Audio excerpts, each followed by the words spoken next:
Good boy. Afa. Afa oh Afa. Today is Friday. A very good morning. In fact, good morning, Kwame, good a morning. very good morning, yeah. Very good morning. Yeah. To the affable, That's right. indefatigable, That's right. hardworking, That's right. astute. All of that for one person. One person, Bozy. CEO of the Ghana Gold Board. That's right. Lawyer Sami Jevi. That's right. Oye Bruta. Oh, you brutal. Good morning to him. Kwame, let me say Bruta. another special good morning. Today is Friday. Oh. To the managing director of the Tema Oil Refinery, Lawyer Edmond Combat. Afa. Today is Friday. Let me say another good morning. We'll sell gold. And then we'll add oil. I go to oil. Dear. What a solid team. What a solid team. And the other solid team there. He wasn't solid in. It wasn't solid in. So let's today is Friday. Oh. Every day that daily guide and chronicle and it shall be well. Anyway, let's get into the front pages of the newspapers. A graphic has on its front page. That's a very interesting one. I see a photo here of His Excellency, former President of the Republic of Ghana, John Ejikun Kufuor here.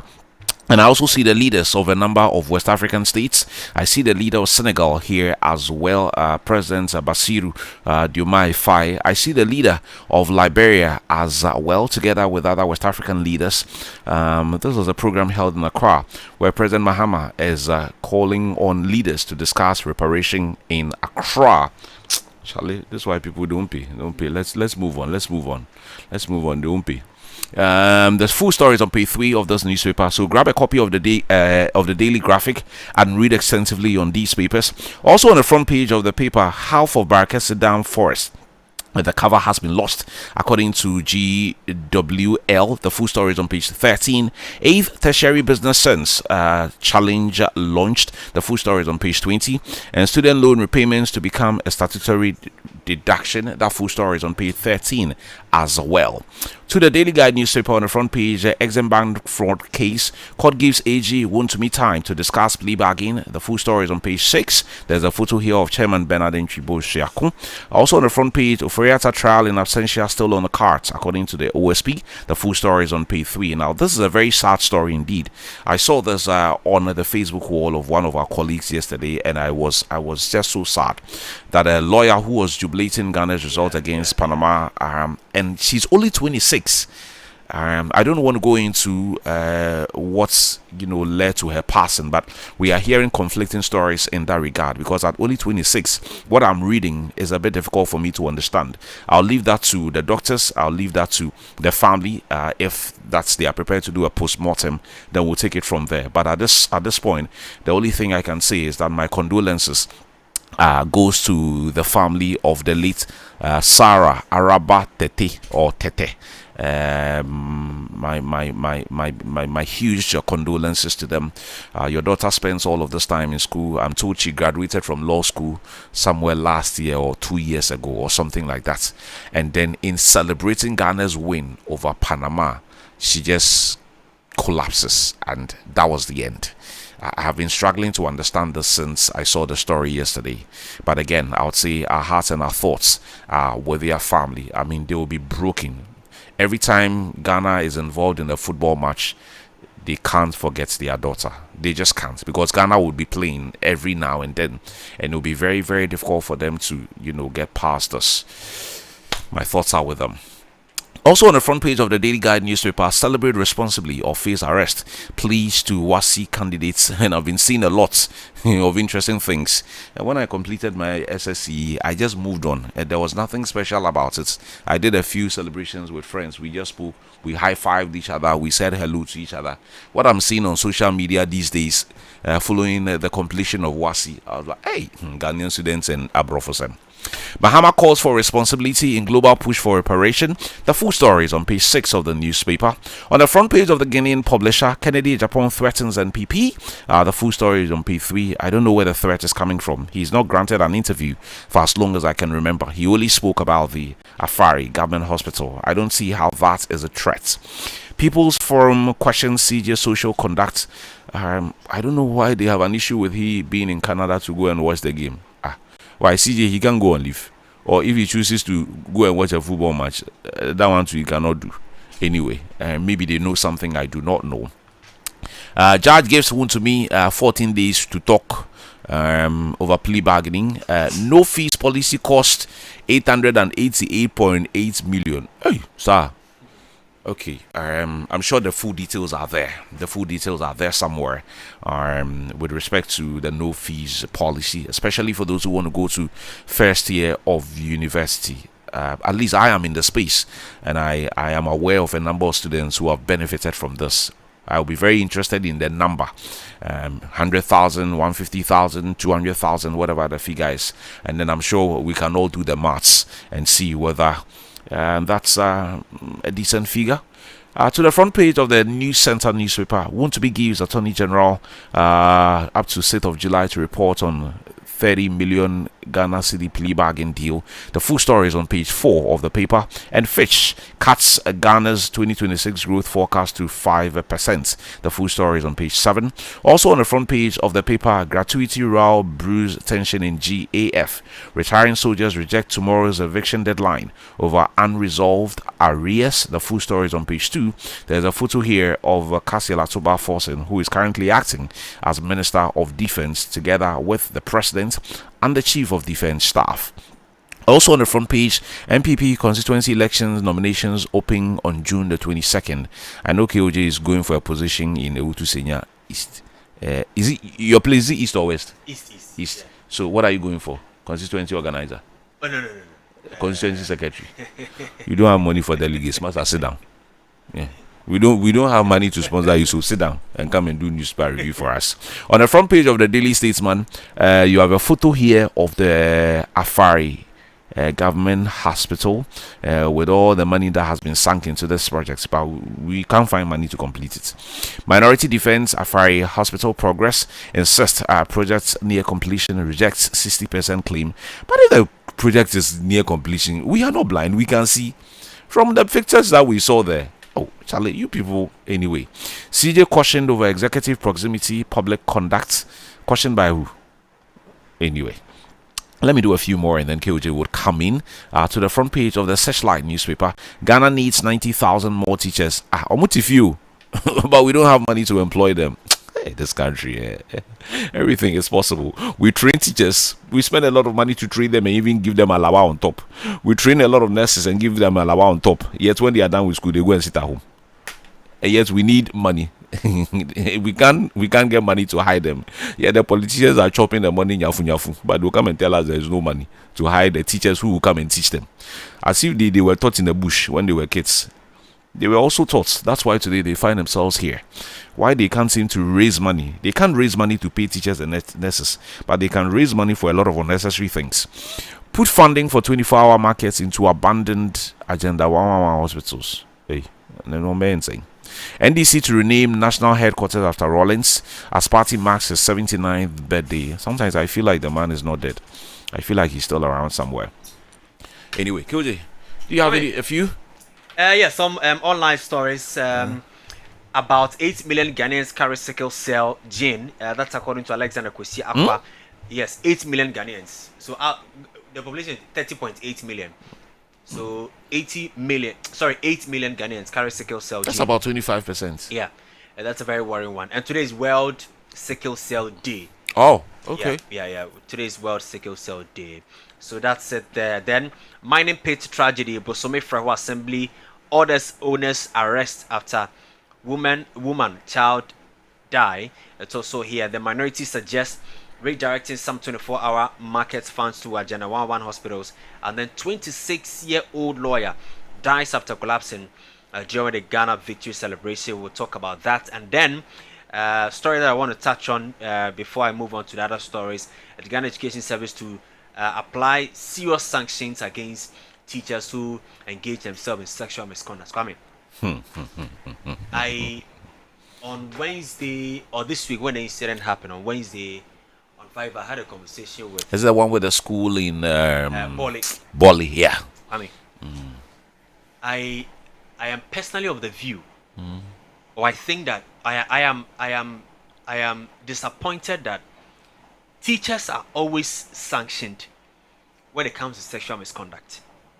Then they say the children should go to counseling.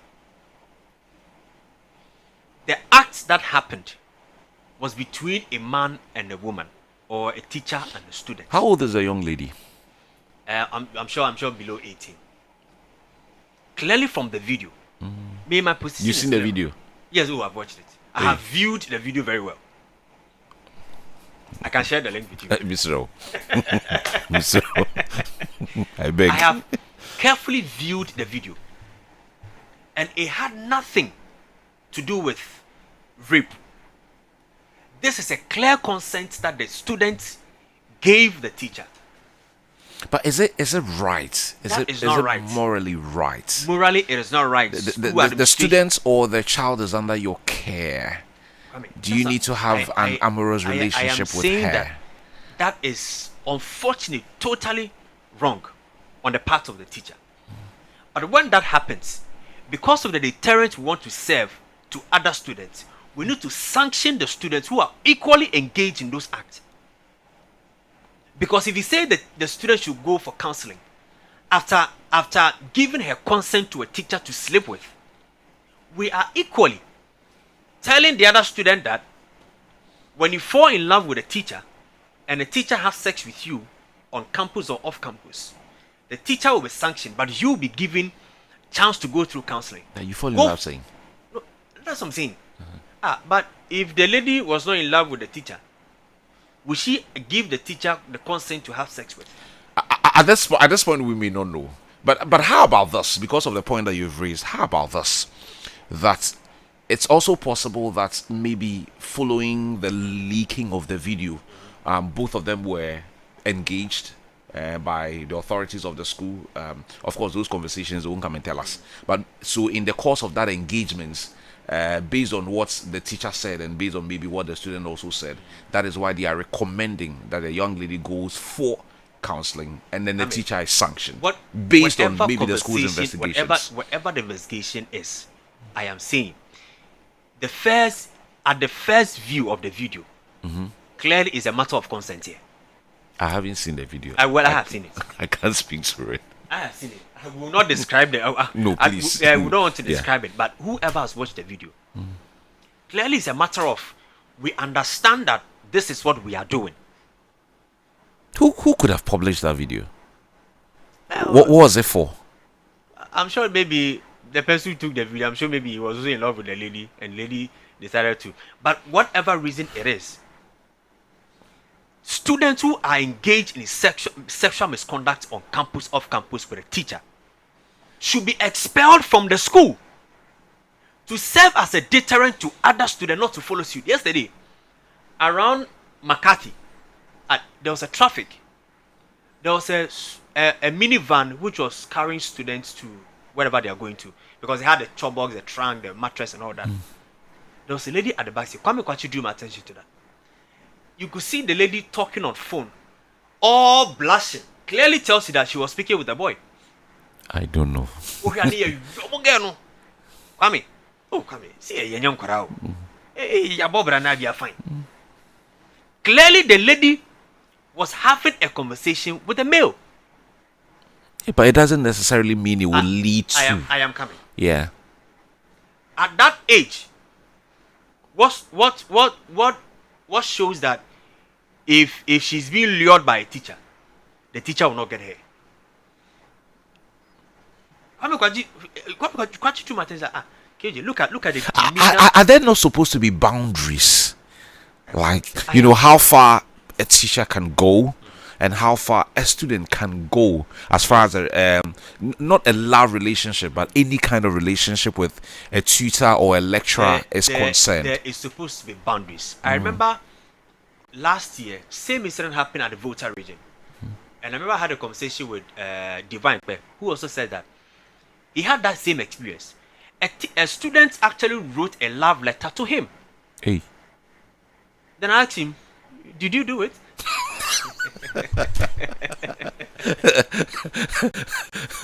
I'm not sure he would speak publicly on that. So the lady actually had the courage, the confidence to write to a teacher that I'm in love with you. So if he had also said, oh, what is a good advantage to him, he would have been sleeping with this student to the number of years only God knows. There's supposed to be a limit. You are the child or the student is under your care. You are supposed to be a mentor to the student. My position is that let's stop punishing teachers only. Let's deal with the students as well. Because students, you're seeing the number of only female students are problems. Some are problems, luring teachers into that act. But as a teacher, you need to be smart and be wise that once the child is under your care, you are supposed to have a limit. No matter how your animals in you will arise, you need to have a limit. Self-control. The students nowadays on campus very beautiful. That one you can't dispute, but you have to be. Oh, Kwame, that's the fact. They are. They are. But your job is to go and teach. Exactly. Focus. Your job is to go and teach and go away. I'm sure you have that experience as a lecturer. Every day. Every day they text you. They don't text me.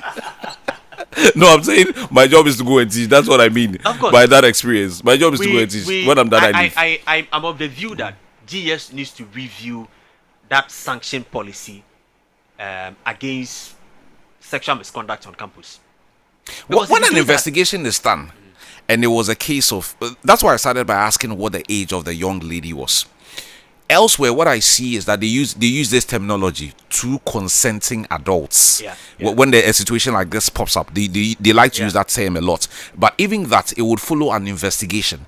If the investigation suggests that the two adults consented, because a school is involved, and because the reputation of the school is at stake, and because in this case the video would have also leaked, a decision will still have to be taken. You cannot also just say that because, even if the girl is 19 or 20, you cannot just say that because it is two consenting adults, it should just be okay. Because parents, like I said, have brought these kids to the school to be under the care of you, the teacher. Yeah. If they are hearing these stories, and in the case of this young lady, I don't know how she's going to be living the rest of her life with a video of her like this out there. Yeah. We are conservatives, we are Africans. In another 10 years, in another whatever year, The video will pop up. it's not like the video would even pop up. At some point, she would want to settle down. At some point, she would want to have a family. The young man comes for her, takes her home. Mommy, daddy, this is the young lady I want receipt is to. being shown. And then somebody would throw up the receipt from the family, because yeah. at some point you take the lady to a family meeting or a family program, and then one of your cousins or one of your nephews is pulling you to the corner and say, Charlie, this lady, being with 10 years ago, 15 years ago, something. And then before you know it, the family says, sorry, Yeah. we can't allow this to continue. And that may live with the young lady for the rest of her life. Even if at some point she grows and she becomes a mother, the receipts are still there. These days, the videos on the internet, they don't go away. Unless somebody hacks into the system and deletes it, it will be there.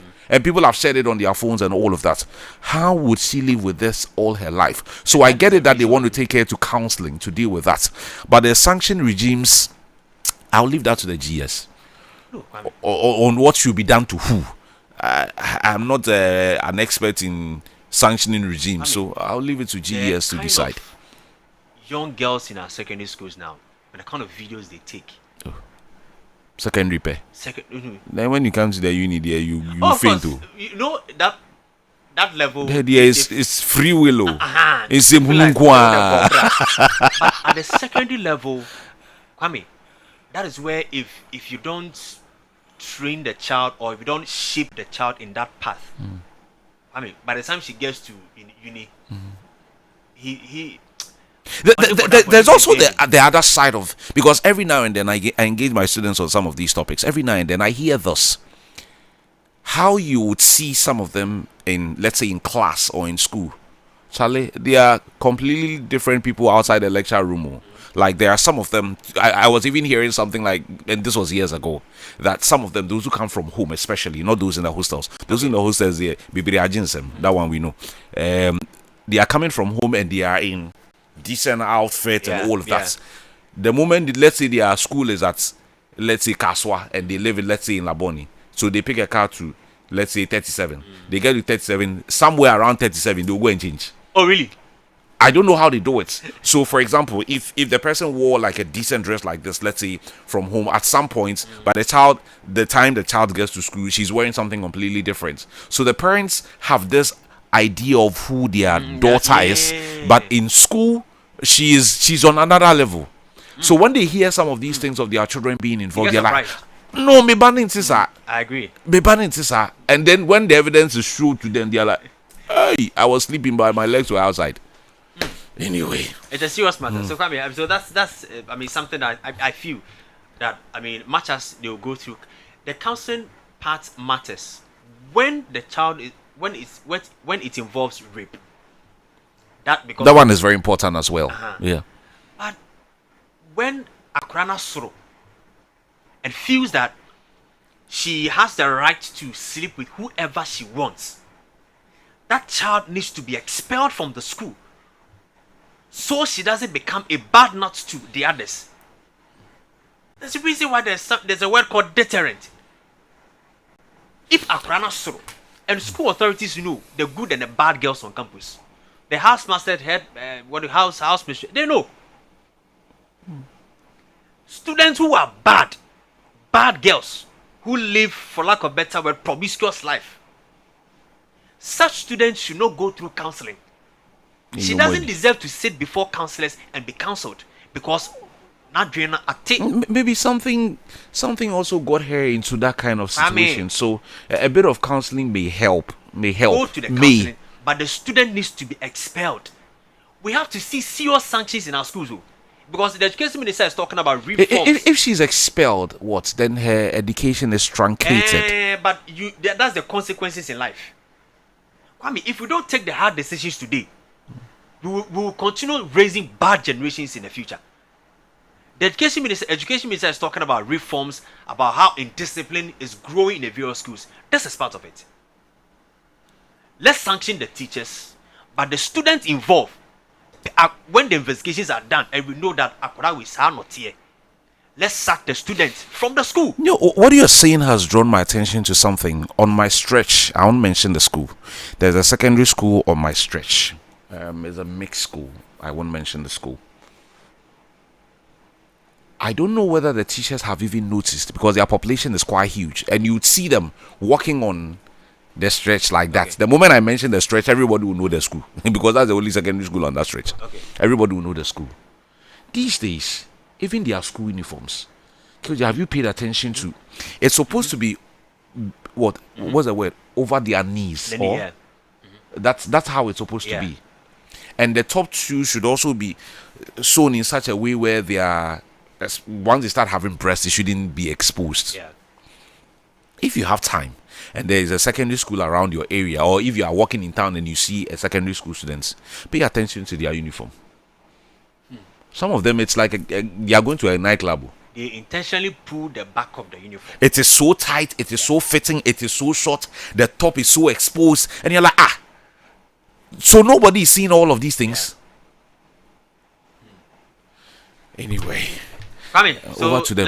Let's move on. Sad story that you touched on. 26-year-old lawyer dies after collapsing during Ghana victory celebrations. Like you mentioned, Ghana has 2 matches to play, and that trauma will come back anytime Ghana will be playing now. Ghana will win against England. So we are celebrating. This family will be traumatized that in the previous game we lost our daughter. They won't watch any Ghana match again. Yes. I mean, it's a very sad one, but I mean, a break conversation about what led to the cardiac arrest. Health. I want to leave. I deliberately stayed away from that because that is social media reportage. I'm not aware of a doctor confirming, because at 26, it could be whatever. I would want to leave the doctors to confirm that, but at 26, it's strange for me that, because I've seen her photos. Cardiac arrest is a bit on the high for me. But Kwame, it brings a conversation about that if the report is true, that it's heart attack or cardiac arrest, the conversation about our lifestyles. And you, for instance, is an advocate of what we eat, what we drink, the healthy living that we portray each and every day. At 26, then we'll hear somebody attacked by some of these unfortunate incidents. Be about 60, 70 thereabout. Last week we were even talking about, but today diabetes, heart attack is on the rise, even among children.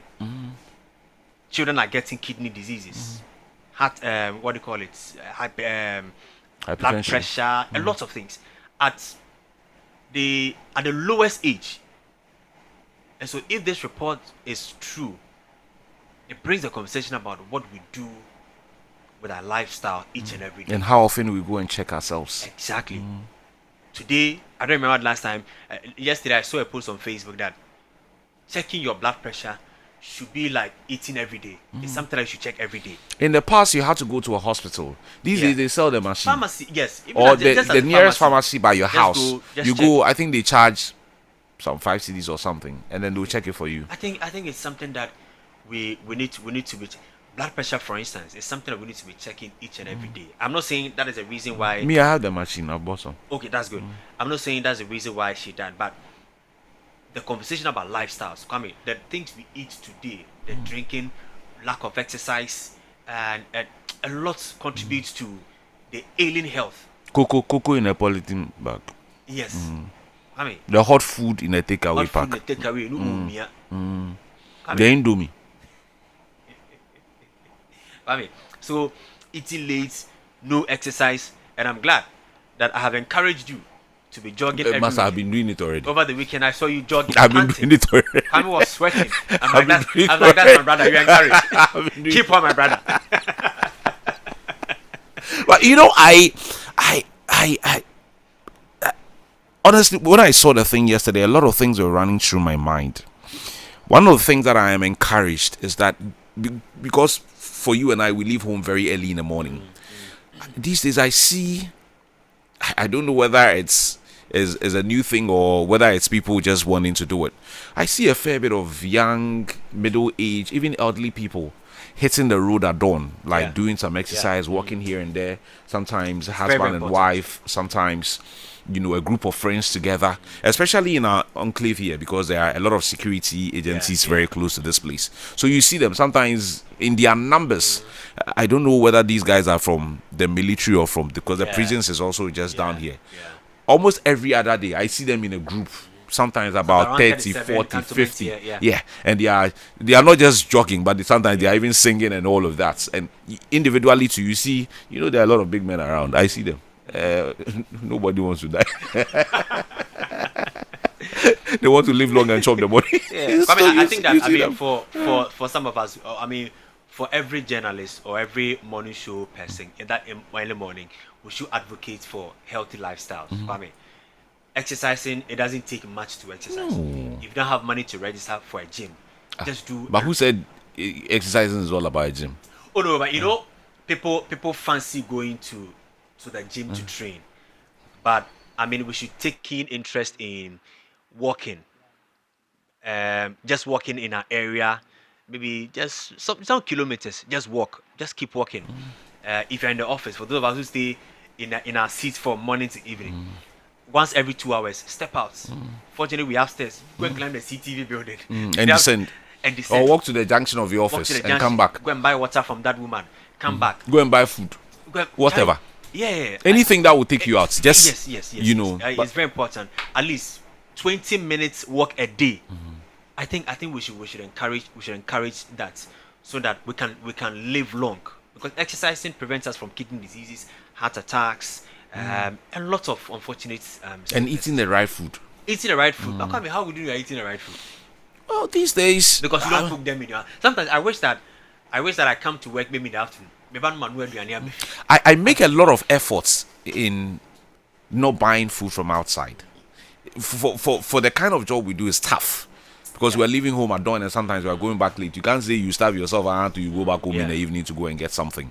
So, but you've got to be very particular about what you're buying, where you're buying from, especially if you've bought from the same place a number of times. At least some of the food spices and cooking. Nobody should tell you that if you go there 2, 3, 4, 5 times a day, You are building the stock in your body. Nobody should tell you that. Or you've gone to buy some food, you realize that it's so salty. Nobody should tell you that Charlie, you are piling things up. Your diet is made up of a lot of sugar, a lot of milk. Nobody should tell you that you are piling it up. I mean, do the leaves. Drink a lot of water. It's in moderate quantities. Let me put it that way. There's this scare about all of these carbs that we're eating and they being converted into sugar and all of that. But it's the quantum you are eating.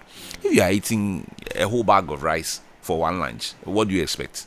But just a little bit, a little bread here, a lot of leaves if you can, because these days at least are expensive. If you very expensive. You want to do leaves and fruits. Leaves and fruits in Ghana, they are expensive. So a lot of people will tell you if they want to, they would love to, but one apple is 10 Ghana. The leaves, the people who do their salad joints. In my area, the salad joints, some small pack be 50 Ghana. Yeah, 40, 50 cedis. And when you eat that thing, you won't be full. The leaves, how sure are you it's even healthy? Oh, me see. Look at how they are cultivated, the chemicals, and then the area they are grown at. So me, I rarely buy leaves. In fact, I don't remember the last time. If I would eat leaves, banana, then I'll prepare it in the house. Tomatoes. Yeah. When you the videos that we see these days, and then the one, tomatoes, the one that you are spending 5 minutes to cook. Those foods. Yeah, the noodles I don't and want stuff. To, okay, at least you didn't mention the organization. No, I'll not mention the brand. The Thalia and the noodles. Those foods, I mean, tomatoes is even good because you boil it at the end of the day. Yeah. But the tinned ones. The tin ones are also, problematic. And the leaves, we are told that if you want to gain the food nutrients from it, you don't have to boil it, that much. And so, these vendors, they just cut it like that. You don't know how it is. You go and buy mammy leaves. Mammy leaves need gari bebre. You go and then you chew. The next time, you see food poison. Something else. It's serious, Kwame. But you see, this very thing raises a very important question. So I know that a lot of these vendors somehow are also regulated by the very, assemblies. They give them some certification. They don't check. Maybe Kwame, we should probe into it further to understand what it's. Charles, if they were checking some of the places where food is sold in this country, we wouldn't see them. No, the best there. foods are sold by the gutter. They've been saying it. You don't hear. Where is this coming from? I've been hearing this since I was a child because I was watching around where I used to live at North Condition. There was a very big gutter there, and when you go there, they queue, and it's like that's all this thing. I know. Kwame, get to a shaman and say it's West. It's West, and the way people queue to buy from that woman who sells at the table line around Kaketu, and the gutter there with all the fecal matters in the gutter and all of that. And the insanitary conditions around, and yet you knew at your restaurant. Actually, they could do a restaurant, and yet they were. It's hard. Encourage, healthy living. Exercising is the best. Look, you. My only worry with that is what Charles has been doing on Saturdays sometimes. Doesn't go for jogging. No, he goes to climb the Adenta one. But by the time he goes to the top and descends, his eyes have become a problem. I get it. The doctor says that Adenta one is motivation. This is body radio. Adenta one, when you are down in those moments, then you go for a walk there on a Saturday morning. You'll be highly motivated by the time you move to the top end. It's more than black tonic. It gives life. Well, let me take you to one story. Today's World Sickle Cell Day. So the former Deputy Minister for Health and Member of Parliament Alexander Kwame has raised concerns over the prevalence of sickle cell disease in Ghana, disclosing that an estimated 8 million Ghanaians are carriers of the gene responsible for the condition. According to him, the high number of carriers present a significant public health challenge and underscores the need for increased awareness, education, screening and support for individuals and families affected by the disease. Kwame made the disclosure while delivering a statement on the floor yesterday, Thursday, June 18, as part of activities marking the World Sickle Cell Day. I quote, "Sickle cell disease is catastrophic genetic blood disorder that kills, maims and impoverishes affected individuals and families. The annual So it says that individuals living with the condition often experience severe pain episodes, chronic anemia, increased vulnerability to infections and other life-threatening complications. So that's what he talks about. So he's called on the health ministry to do more of education, especially to families, those who, single people, those who want to get married.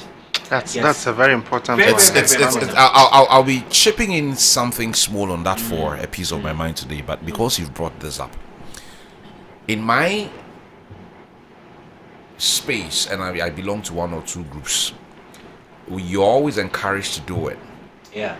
And these days, I'm told that even in my church, when you're going to get married, especially when you go for counseling, you are asked to go and check. Yeah. A lot of people do not know their sickle cell status. Yeah, that's true. Me, I didn't know till I was like, because it wasn't a conversation that came up. Yeah. Until I was in my 20s. So something happened and I had to go and check, a thing or two. That's when I got to know my status. Because if you are AA like myself, with them, there are others. Is it AS? Something AC. I can't remember all of them, but I know they all start with A something, and then the worrying one is the SS. Yeah. Then that one, but so I remember, I was at a conference and they were talking about like the partnership. So for example, if you are, let's say AA, you can maybe go out with an AS. But if you are, I think, AS and your partner is SS or something like that, then look, no matter the love you have for the person, descend. Because you don't want to have children and then every day you are in hospital. Me, I lost a friend of mine, Nathan. May so rest in peace. About 20 years ago, we had just completed university, and then the next thing we heard, he was gone. I never knew. Apparently, he had been battling with it for a number of years, and it took him away just like that. But he had been battling with it back and forth, and I understand it will cost you a lot of money. You are going in and out of hospital all the time. It's not easy. All the time. It's not easy. I had a friend who suffered, from same end. He was somebody with a very bright future. He was into, sound production and all of that. And occasionally he would have episodes, and it affected him, his schooling and everything. In fact, the entire family, they were about 7, they all had it. They were all carriers. Yeah, the entire family. So 2 are gone, including my friend. And the very day he was supposed to travel to Holland, which was like the first time ever someone from the family was going to travel. So he was like the person from the family who was, breaking, so to speak, that barrier. A day to when he was supposed to leave, he had an episode and he died. Just like that. So when we talk about sickle cell, it is very important. My only challenge is that, or my only problem is that there isn't much education. Unless you go to counseling, go to counseling and then you are told that you need to go and check your status, and then you go to the hospital. I think that one, government must be deliberate about it in terms of the education, and then the various health institutions should also up their game in that regard. Yes. I mean, they can collaborate with the churches. You need not to wait for the churches to say, come and do an education for us. You can also move forward and say that we want to educate the people. It should be like just as we've done education on AIDS and all of that. Now everybody knows about AIDS. If I have unprotected sex, chances are that I can contract, STI, which includes AIDS and all of that. We should be deliberate about it. Because see, there are a lot of people who are blinded by the fact that they are in love. Oh. Tell them anything, they don't care. And I have my wife's colleague. You could tear your eye top. I know. My wife's colleague is crying because of this thing. Because she realized that the partner is a career. And in fact, the two of them are not compatible. They don't have to marry because eventually the kids will carry same. And this girl has fallen so much in love with the guy. The guy has fallen so much in love with the girl. Eventually, Adani counselors. Every day they are calling us. They are calling us, and my wife will tell her that, look, you should think about your future. Think about the kind of offsprings you guys will be bearing. You can be good friends. And the girl says that she can't imagine leaving the boy for someone else to marry him, and that thought and everything is worrying her. But see, guys, it is important. Are they old enough? Oh, they should be in their early 30s. They should be in their early 30s. And for the lady, time is of the essence. You know that. Of course. She thinks that, oh, I'm gradually getting towards They've that been together stage. for some time, I guess. It's over 6 years, Kwame. It's never checked. years. Because they didn't know about this until they started counseling. And they were to go and check. Then the counselor, their pastor told them to go. Yeah. Like there's so much commitment coming out to be a problem. Yeah. Is there not there's a future ahead of her? That's what we're talking about. So, okay, so she's so much in love. Okay, you want to go ahead and marry. Okay, you want to have Are you ready kids. for the consequences? Okay, I don't know. That's what I'm saying. Yeah. That's why I'm asking all of this. Okay, you love the person. Okay, you want to have kids with the person. Okay, do you know how much it costs to manage sickle cell? I don't know if that question has been posed to her. When she goes to sleep, by the time she wake up, she will make the decision. Family, she's in love. That's what I'm saying. I don't know how the counseling is Forget going. everything. But She's in love. If the right things are right in quote, of course, I don't know what has been said to her. But if the right things are said to her, Massa, at some point you need to descend. Yeah. You need to descend from the Exactly. mountain. You need to, with the greatest of respect, you need to use your head. Yeah. At some point. No, the guy I think he's okay. He's ready, even though it hurts. It's He's not ready. about the readiness. But the lady, It is what it is. the lady, she just doesn't understand. So Kwame, education, we just must be deliberate about it. This is sickle cell. See, we are here, you and I. In fact, the three of us, we are here talking about AS, SS, and all of that. How well do you know about it? You know that yes, before marriage, you need Me, to I check read this small. things. You read small, I didn't read but much. in fact, KOJ, I did it.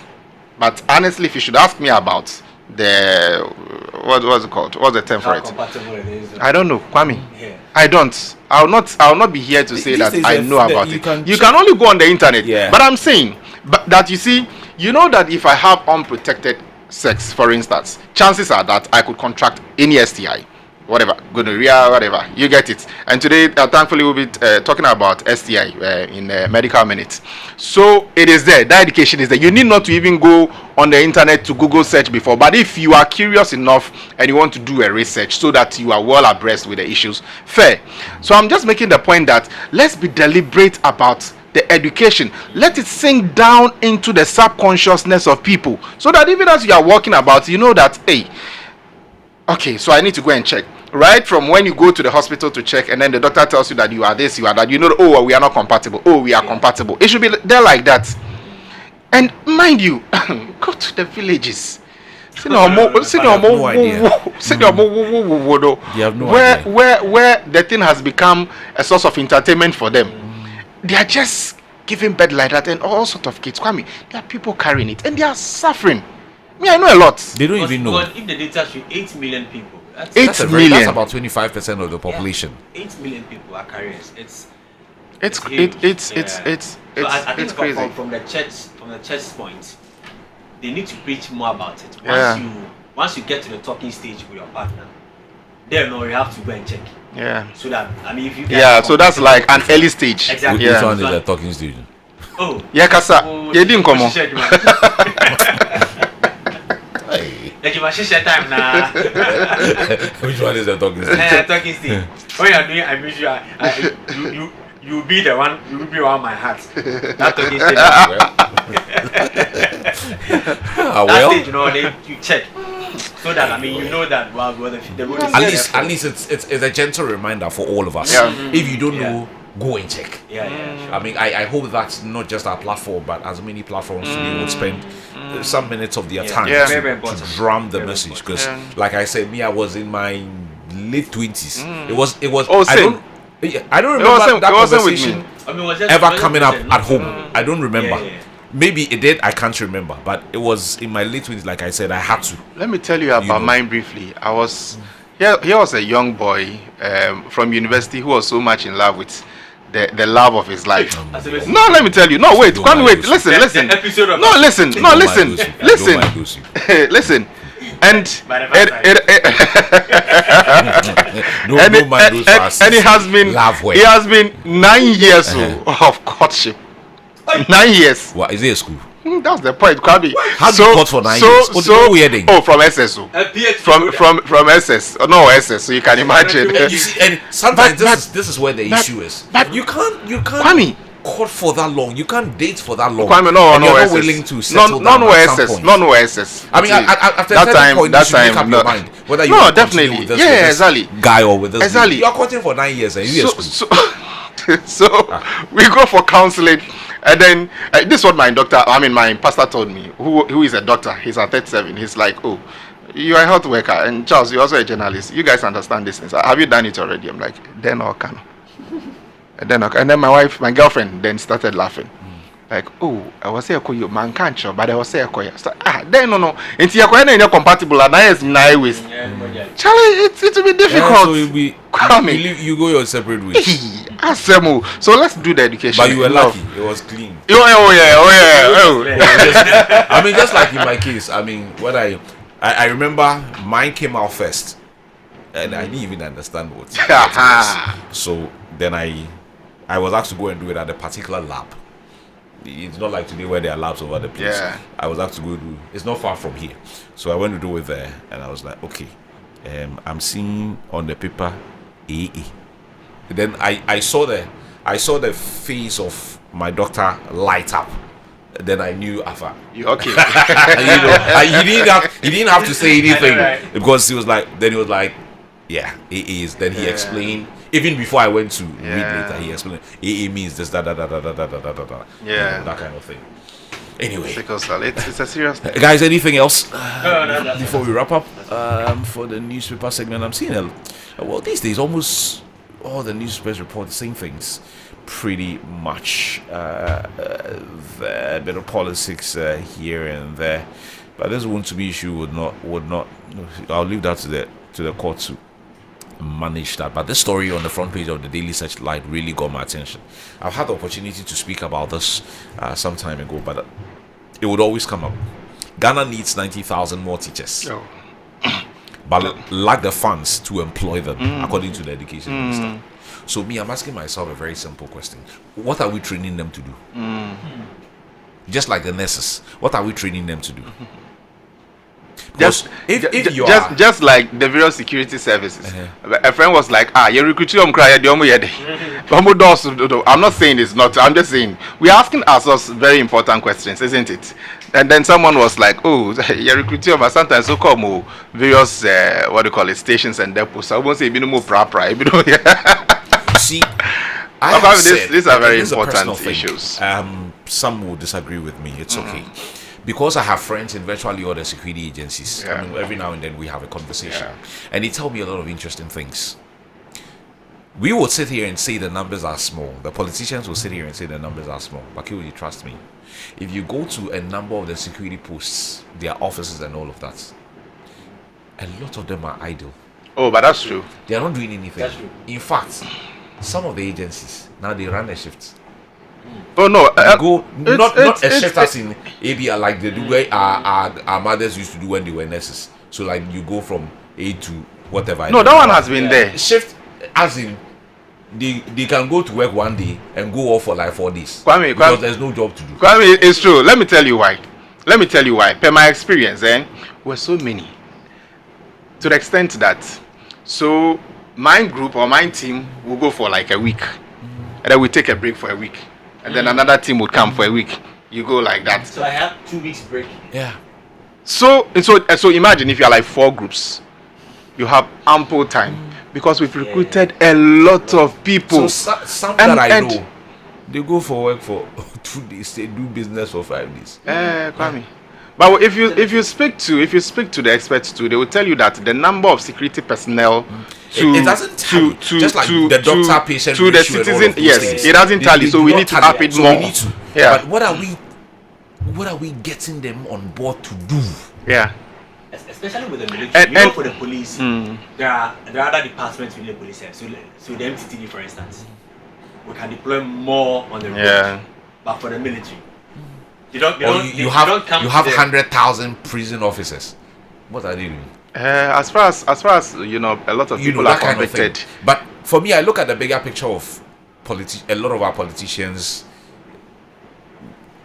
I want to choose my words carefully. You know what? They have no plan, they have no vision, they have nothing. So because they are so poor in creating opportunities, so they take advantage of this and say that they've created this number of jobs. How are people leaving the security service and you put people there and you say you are creating jobs? What kind of concept is that?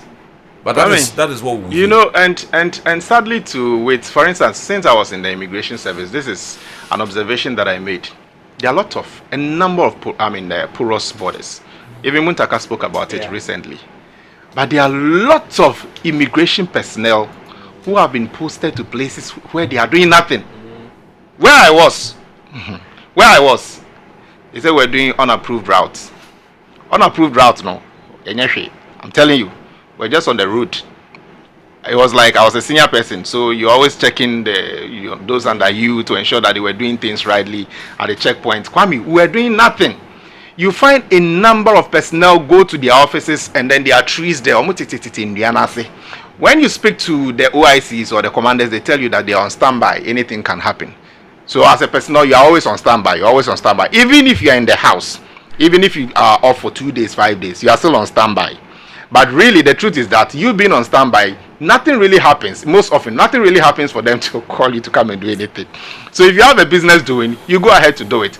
I visited my place, the Akuse area, which is something they do, which is something these officers do, especially the prison officers. You find a number of them who wako ijuma 1 week, we will be few 1 week, or and you see, and they take these inmates there to work on the farms for them. Yeah, they take them there. Sometimes, on their personal farms. Kwame, that's life. But what saddens my heart is, at the end of the day, the politician will say that we created 5,000 jobs, 50,000 for what? And then they include all of these people in the security services. That's part of it. Even the teachers. And Kwame, they say they've created so and so thousands of jobs. Yeah. And you know that within the security services, there are a lot of people who are to go on retirement, but still there are a lot of them in there. Those who grew backwards. Or those who have changed their ages. They are all there. Those who have gotten contracts to extension. They are all there. And so if these people are still there and you are adding up to the numbers, you keep adding. Sometimes I'm able to see a security officer say, wow, go take voluntary retirement. No, usually it's around 15 years or so. You can take voluntary retirement. The other day there was a photo of one of the I won't mention the name, but if you read between the lines, you know what I'm talking about. One of them, those who were when President Mahama came in and changed the security heads. The one particular he's fair. I don't know who did that. Somebody went to there's a lot in the picture depending on how your lenses get that particular photo. So if you take a very close shot of a person, there are lots you would see. If you take a shot that is also distant, this person when you take a very close shot of this man, and at the time I think he was about 60 or 61. I looked at the photo and I was like, if this man is 61, then me I'm 25. And you look it. This man cannot be 61. Kwame, you know what? And this man we are talking about, I've also monitored him on TV at gatherings and all of that. There's a way you pay compliment, standard compliment. Yeah. You see him pay compliment, we call it Zugma compliment. Like, what do you say? Wago, still. I'll be dead. I'm in Dika crack. Come in. Well, let me wrap up with the High Street Journal. The High Street Journal this morning. Let me wrap up with that.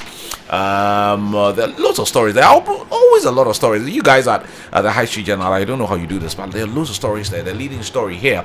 Here's how much the 18 deputy ambassadors and high commissioners are costing the national purse annually.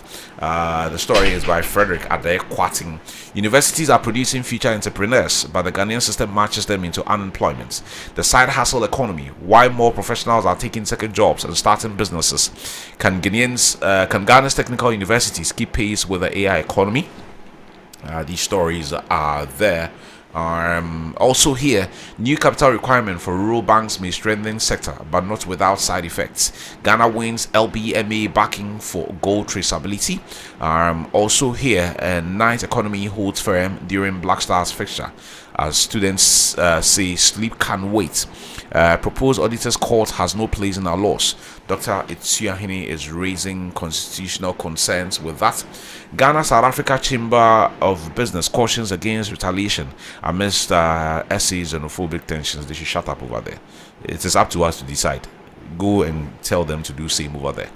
Urenchi's late strike revives Bring Back the Love. Bank of Ghana orders rural banks to rebrand as community banks by December 2026.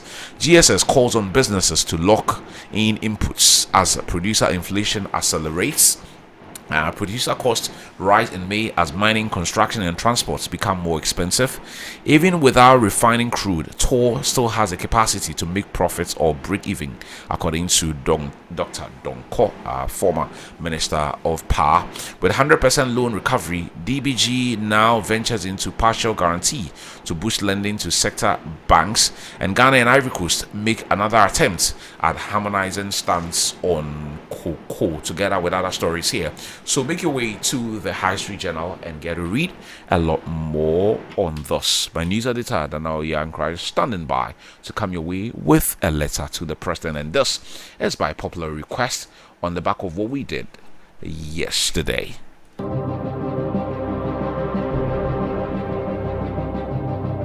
We applaud your reset, but there is more to give, Mr. President. Your Excellency, Mr. President, we commend you for your reset agenda thus far. In many respects, your administration has succeeded in restoring national confidence, productivity, and hope across several sections of the country.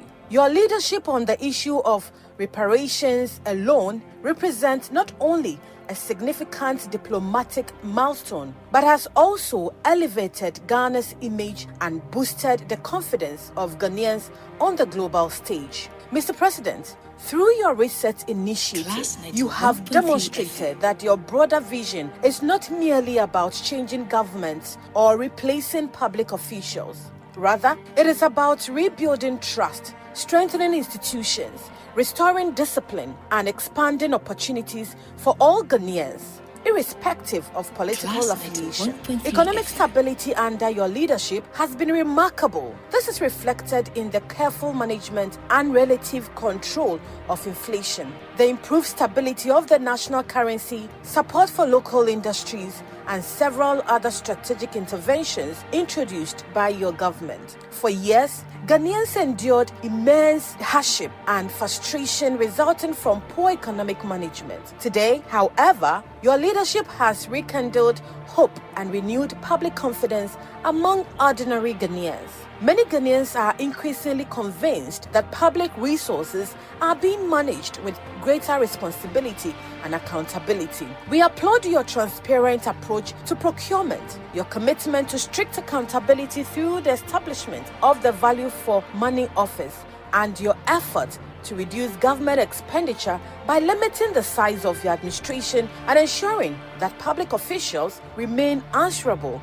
for their actions. This commitment is further reflected in your code of ethics for public office holders, which clearly outlines the standards of conduct and discipline expected within your administration. Ghanaians are more willing to embrace sacrifice and national duty because of your firm stance against extravagance within officialdom. Your efforts to improve road networks, drainage systems, transportation, healthcare, water supply, and electricity demonstrate that your administration does not regard these services as luxuries, but as essential pillars of national development. Mr. President, beyond these achievements, we respectfully urge your government to intensify efforts, particularly in the areas of public transportation, flood prevention infrastructure, hospitals and healthcare delivery, schools and educational facilities, sanitation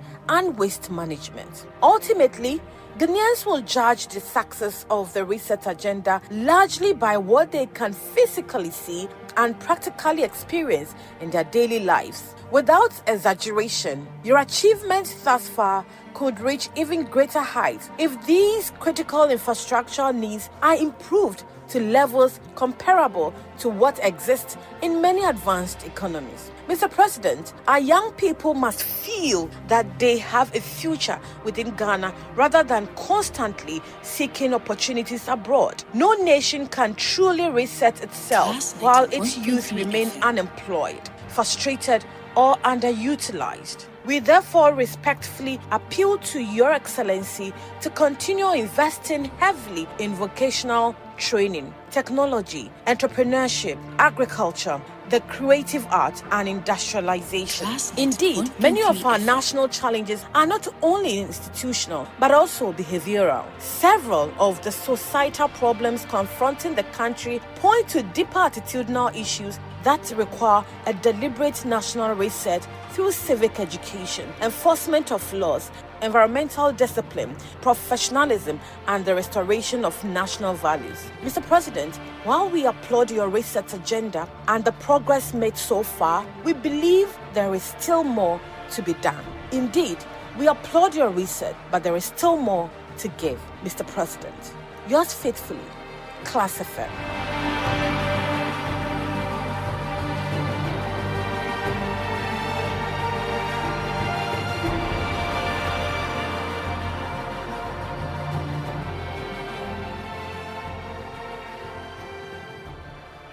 Well, over to you, Your Excellency President John Dramani Mahama. Over to you. Today is Friday, and at this point, Dr. Vanessa Appiah is standing by to come our way with medical minutes. And this morning, Doc is going to speak to us about sickle cell.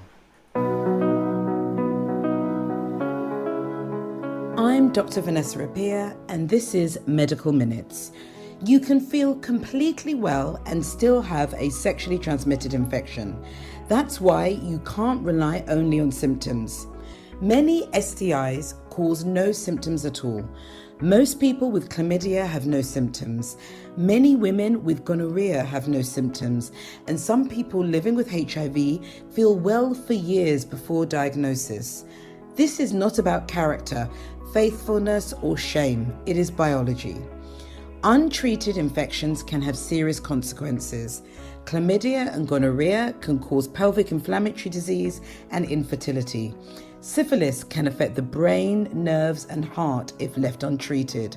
HIV, when diagnosed late, can seriously affect health, but with early diagnosis and treatment, people can live long, healthy lives. Testing is not about fear, it is about information, and information gives you choices. If you are sexually active, make testing part of your routine healthcare, especially with a new partner, multiple partners, or unprotected sex. Condoms remain one of the most effective ways to reduce the risk of STIs and HIV. I'm Dr. Vanessa Appiah, CEO of the Accra London Health Centre. Your well-being matters. Well, that was Dr. Vanessa Appiah rather giving us some education on STIs. I'm sure at some point we'll be getting to know a lot more about sickle cell and all the issues arising out of that ailment, especially today being, well, the Sickle Cell Day.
Once you hear those, you know we're coming your way with a piece of my mind, which is a segment of the show where I share my thoughts on the subject and also give you an opportunity for you to do so. Remember, you can do this via multiple ways on our WhatsApp platform 0500,202 500,202. Alternatively, you can reach us on our socials, Class 913 on Facebook. We're streaming live there. Give us a comment, give us a like, give us a watch, and give us a share. Or you can reach us on phone when we activate the phone lines on 0302 2080 0302 208080.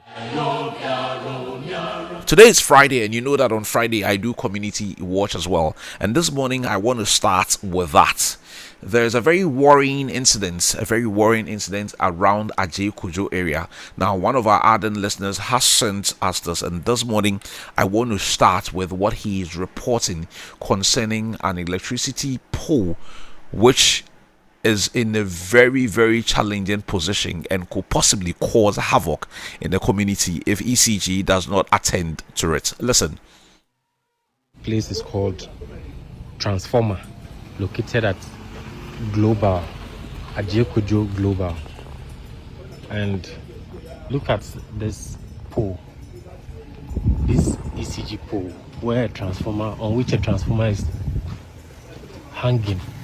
You could see that, let me zoom in, you could see that the pole is bent. It's almost falling off. ECG personnel they've been coming around for some time, but nothing has been done about it. The nearest landmark is San City Hospital. That's the hospital right there. We need ECG to do something about this pole as soon as possible before any disaster occurs. We are pleading with them to come and do something about it as soon as possible. Okay, again, the place is called Transformer, located at Ajay Kujo Global.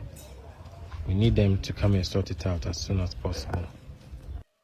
So over to you, the authorities in that enclave. Attend to this, and I've seen videos, and this morning we aired those videos as well. I've seen those videos, and they don't look great at all. If ECG can attend to that before it causes any kind of damage or before it causes any kind of worry.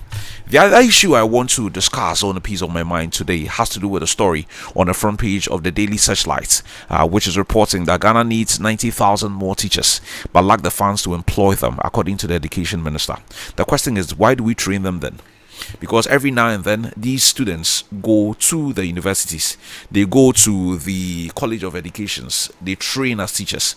We even go to the extent of providing them with allowances. So if they are going to be done with school and would have to, and we see them do this practically every year, fight just to be posted, to the extent that these days, for you to be able to be posted, the wahala you have to go through as a teacher, not to talk of all the bribes you have to pay, and the alleged, corruption that is going on in areas where people can place people. We hear a lot of stories every single day concerning how much people are paying to people, because when you're done spending 3 years in school, spending 4 years in school, and you have to stay at home as a teacher, or you have to go and look for other means to survive, it's very, very frustrating thing indeed. What I cannot seem to comprehend is that if we claim that there is money to provide training allowances, there is money to offer, teachers some incentives for them to go to school, any particular reason why we need them, but we can't find a space for them. And we cannot find a space not because there are no spaces, but because there is no money. In this country, in my lifetime and in your lifetime, look at the waste in the system when it comes to public funding. Look at the way the politicians blow our money. Your taxes that you pay, you don't pay to me. You pay to leadership. Whoever is in government at that time, they are supposed to oversee that and use the funds effectively.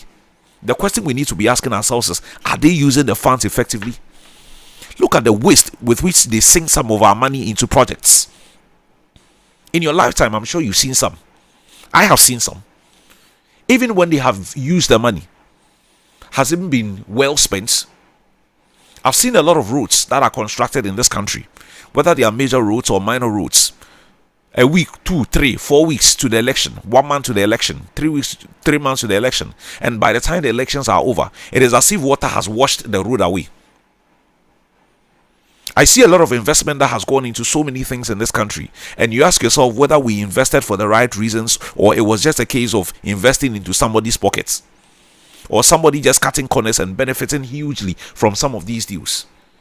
It is impossible to fathom that we don't have money to pay teachers, so they are done with school and they sit at home.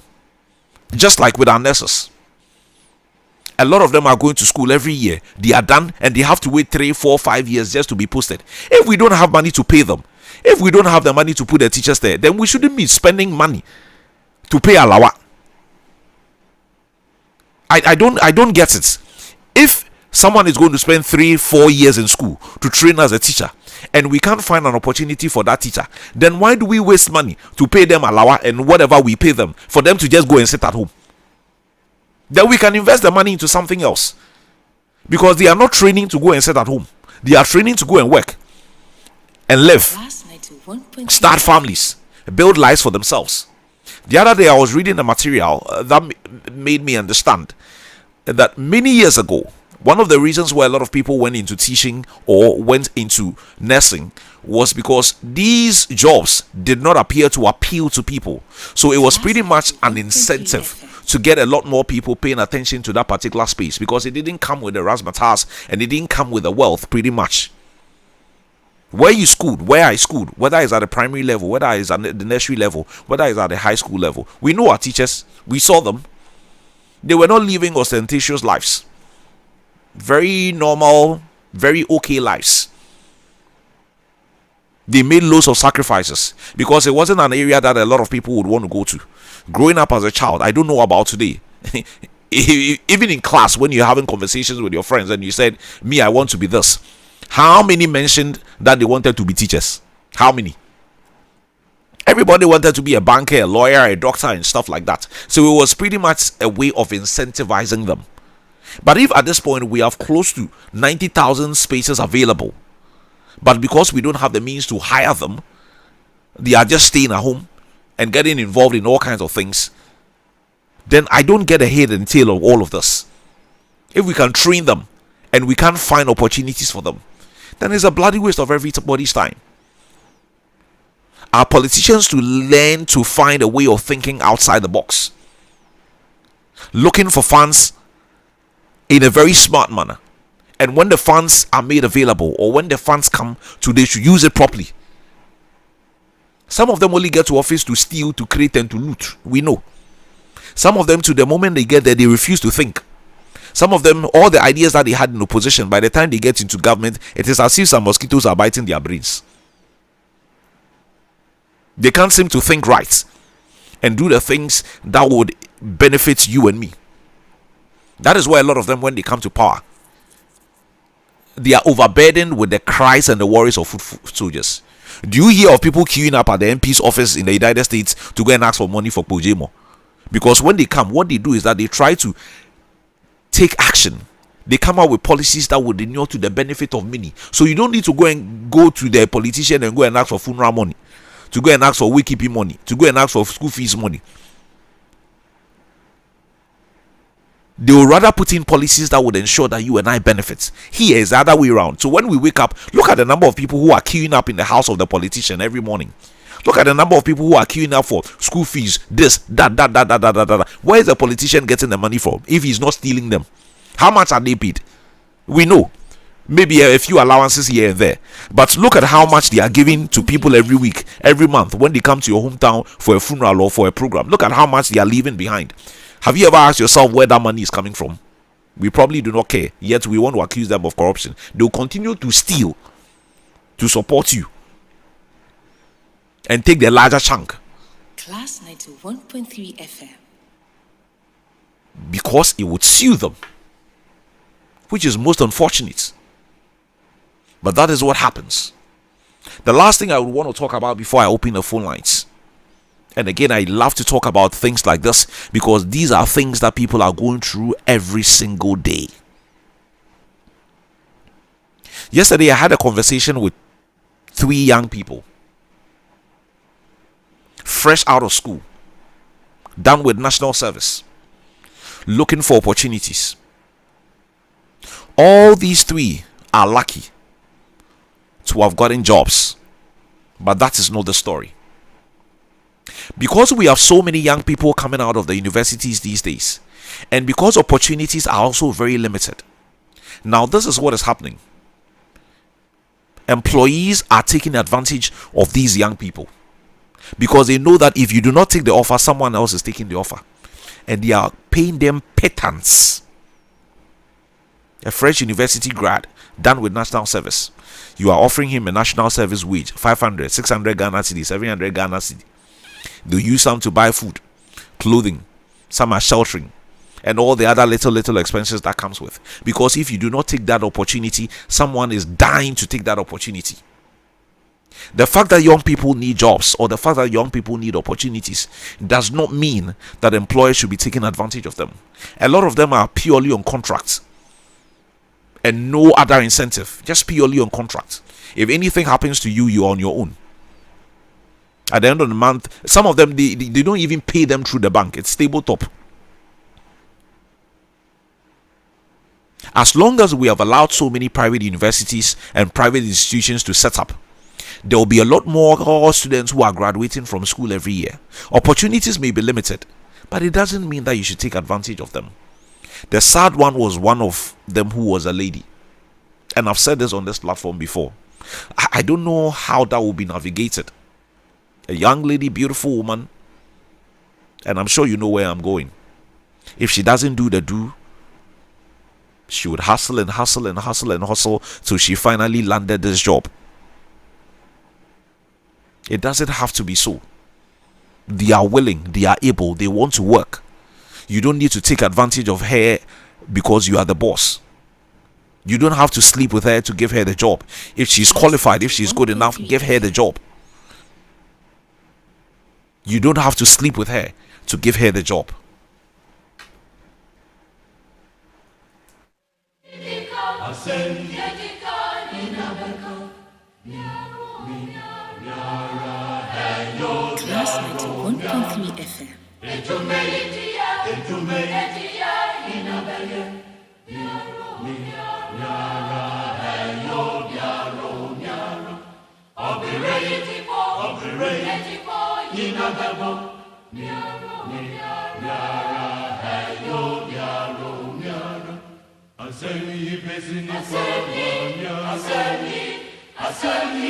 FM. Well, the phone lines have been activated. You can give me a call 0302-208080, 0302-208080. Give me a call and share your thoughts with me. Hello, good morning. Hi, Kwame, how are you? I'm doing well, Kwame. Yourself? I'm doing great. It shall be well. Go ahead. Today, Friday, this will be. You go be. Kwame, I want to talk about the employee taking advantage of the young graduate. See, my wife's sister, she came to us. She's a nurse. She had completed university. So she told my wife she had a job from a private clinic, a hospital. So I asked her, what is your appointment letter? He said, oh, they didn't give her appointment letter, but they say she come and start work. I said, how can you start work without appointment letter? How do you work? What is the condition of the work? How much if the person said they will pay you? He said, no, they say I should come and do the work. Later on, we will talk about it. Well, this is very serious in this country. You see, because there is no job and the opportunities are limited, as you said, people are just taking advantage of people. Which should it be so? Well, this country, look, about 90% are Christians and Muslims. But you travel to Arab country, you travel to Morocco and Co. Is that the way they behave over there? Last time we traveled to Dubai, even the guy who was serving in the hotel, according to him, his salary, if you convert to Ghana, is about 5,000 cedis a month. So the employers are taking advantage of these young graduates who are graduating from university every here and there, which is really be so. Thank you very much for calling. Hello, good morning. Hello, good morning, Master Kwame. How are you? I'm doing well, Alaji Cisse. Yourself? I'm cool. Alaji, go ahead. Thank you for the opportunity. You see, I will speak about food soldiers marching to ministers or MPs' houses or their offices. The thing is that these same politicians, when they come to seek for elections, they'll promise these people. Are you getting my point? After the people have toiled and go round campaign for them, door to door, whether house to house or bed to bed, after them getting the job, they change their numbers, some of them. Some of them you call 110 times, they will never marry you. Some of them, to what they do is that, during campaigns, the supporters, some insult the opponents, pure insults. When the people get the opportunity, the MPs or the ministers get the opportunity, what they do is that a lot of them try to serve those who were insulting the opponents than even those who were campaigning genuinely. This is the problem we have. I'm telling you, even to support people, they choose people who insult people for them to get votes than to support people who campaign on ideas and whatever. For the plan of the country, everybody is planning for his stomach and his people. We have these country planners. What are they planning? See, our streets, even now, if you go to new areas, new demarcating areas, it's even worse. And they say we have planners. Planning on what? Their stomachs or their family. That's what they are doing. Bro, have a good day, right? Have a good day too, Alaji Cisse. Hello, good morning. Oh, I lost this caller, but you can also call 0302-208080, 0302-208080. Give me a call and share those very strong thoughts with me. Hello, good morning. Good morning, Kwame. Good morning, Babs. Go ahead. Kwame, we have a big problem in this country. First of all, we said we want free education. Have we sat down to think about it? Or we just want the people to go to the school free, just like that? The best education today in modern world is technical. The Tibet, that's the best. A JHS student in China would do mobile phone. And our businessmen and women will go there and go and buy it and bring it here. And even with that, they go and buy the cheap ones. I mean, when I completed school, all of my minds were to travel. My parents said, no, do not allow me to travel. I said, okay, I'll do what? Graphic design. The graphic design I did small, and then went to fishing. I was able to buy my land and build with my work. 91.3 FM. So we have a big problem in this country. If we don't treat our education system, they will go and educate with degrees, and then they will come and sit down. No work. Where's the job? Somebody will take advantage of them. Definitely. Babs, I appreciate you calling. Thank you very much. Hello, good morning. Good morning, Kwame. Yes, good morning. Your name and where you're calling from? My name is Shak. I'm calling from Kwame. Go ahead, my brother. Thank you very much for the opportunity you have given me this morning. God bless you for the wonderful work you are doing. Thank you. Kwame, you see, I don't know how God created you, but in fact, God, you are too much, Kwame. The way I think is the same way you think, and I say God bless you for that. For you have this country at heart. Do you know that my wife suffered the same thing some years back? She went Accra Brewery. Let me mention the company's name. Accra Brewery. We beg you. Seshak, I beg you. Okay. You know why? It could come with all kinds of consequences. So let's leave the company out. Sure, I will draw the company's name. She went there for a work, and she was promised the work, I think, 2 weeks time. 2 weeks time, she went back, and she told me that she has gotten the work, but she was doing night shift. And there was a manager in the company who told her that before they should do that one for 3 months, after which they will promote her to a different sector, which the pay is very good. And the manager was a woman who has a wedding ring on her finger. the man was forcing to sleep with my wife. So I told her that no, you have to quit the job because I don't know what will happen next. Maybe forcefully they will put you on night shift, and maybe I'll be sleeping alone in my room, and you are somewhere, and I don't know what will happen. Please, for crying out loud, employers of this country, when you get into managerial positions, don't use your position to sleep with these little ones. It is bad. This one does not promote a good good deeds. It doesn't. If everybody who is going around looking for a job, we are demanding sex from them, how would people get employed? They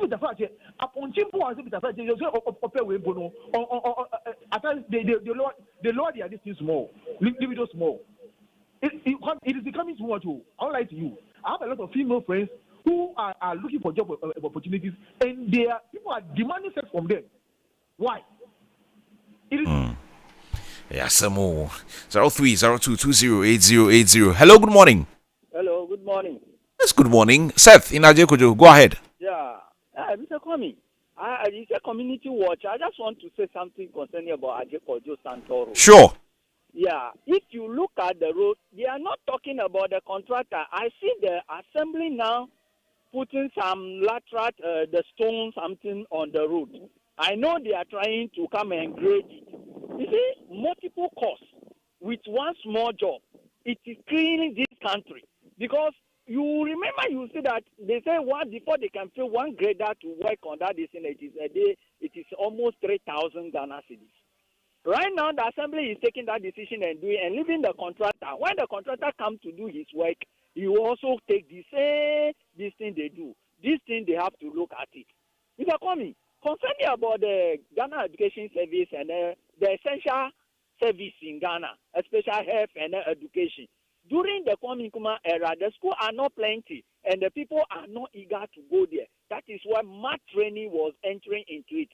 But now the population is going up and then we are developing the neighbor country also looking at there. Why Ghana Education Service cannot review in system and export some of the teachers to the various countries? If you are performing and good there, they will be requiring for human resources from that distance. That can help us training a lot of teachers. But stopping training teachers is not the best way. So let's look at those things. Thank you. Thank you. You can also call 0302208080. Hello, good morning. Good morning, Rafan. Yes, good morning. Your name and where you're calling from? This is Osman. Osman, go ahead. Rafan, I want to speak on the recruitment. That was 2024.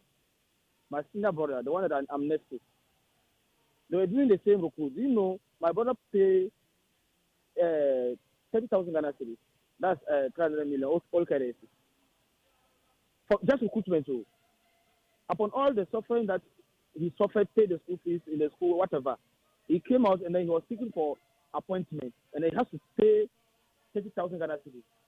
And then when we paid the money, my brother couldn't get the recruit. He didn't get the job.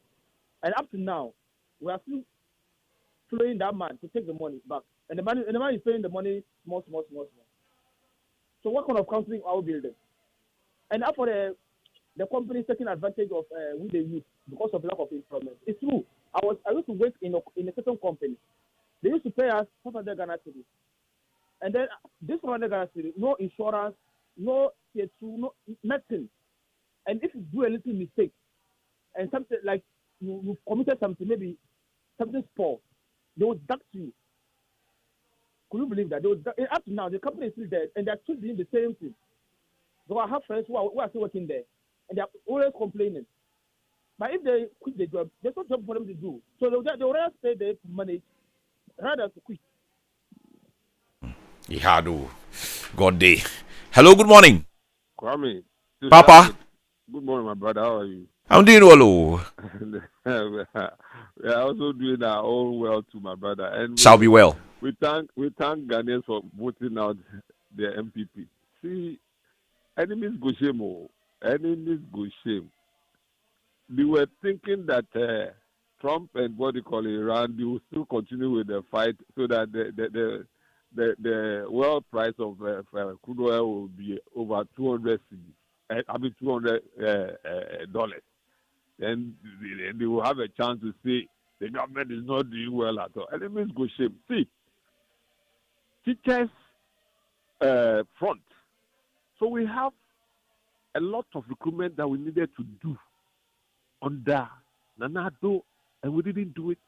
We used the money to dig the largest and the biggest hole in the history of the world. Oh, it means just a waste of time. Nanado and Baobia, they just waste our time. See the number of teachers who are not employed, sitting at home. And you were able to, in fact, you said something, and God bless you, my brother.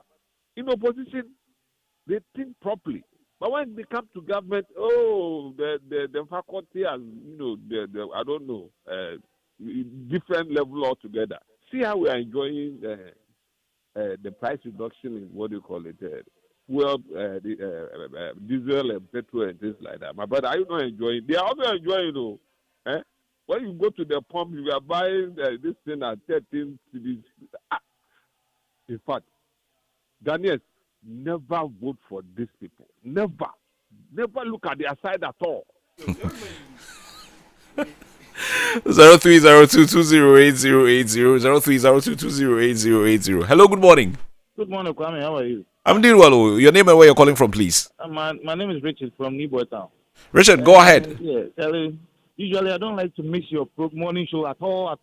You see, Kwame, our education system is also contributing to the fact that our young ones are not being given good jobs. It will surprise you that somebody will tell you that, will call you and tell, Bram Pacho, you see on top paper,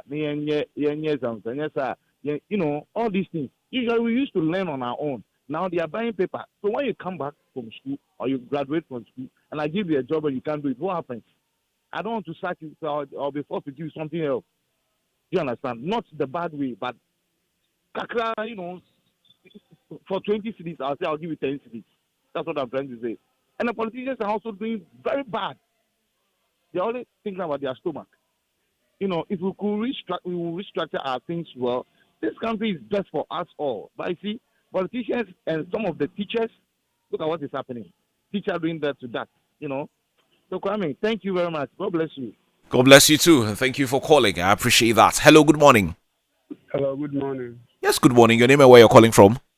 Wisdom calling from Medina.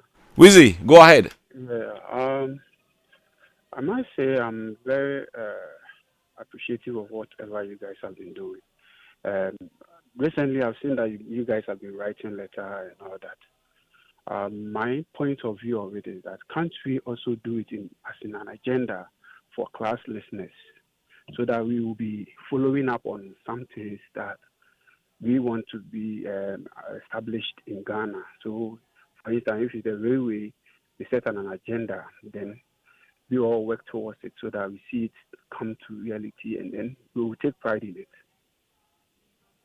That's a very good idea. That's a very good one.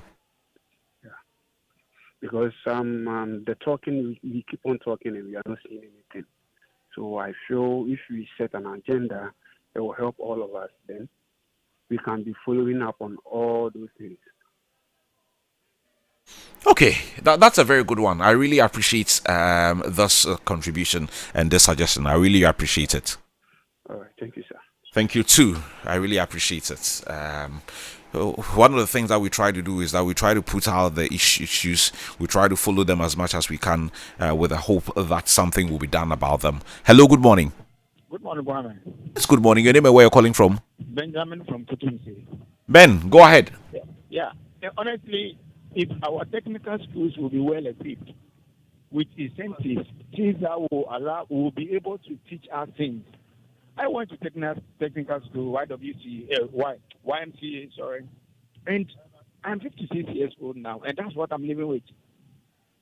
So if everybody wanted to go into salary, government project, government work, this is how it's going to end, and people will be taken advantage of.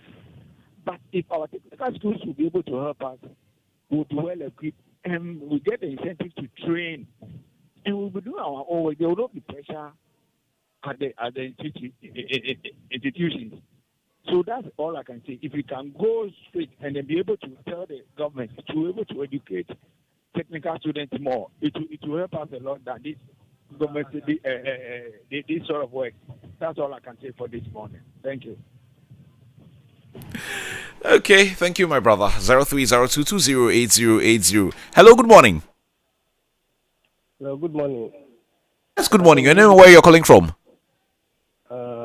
Miss Refi Nungwa. You're from saying? I'm from Samuel Obi Mensa. Sami ma nonko. Yes, will be our person catching. Ebachwan, mukuga mne de manage humpa ya me follow kakanka.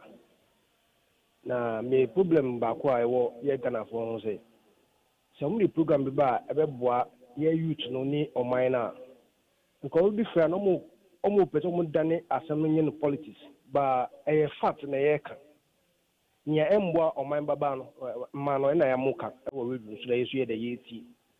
Ndi at least omo bono mo be share omo concern na omo nje politics MPP ni NDC no mo ka fact no se na bia beboa youth na ye ba no aye team ha se na bia betimi ya tu ye hofo me da say.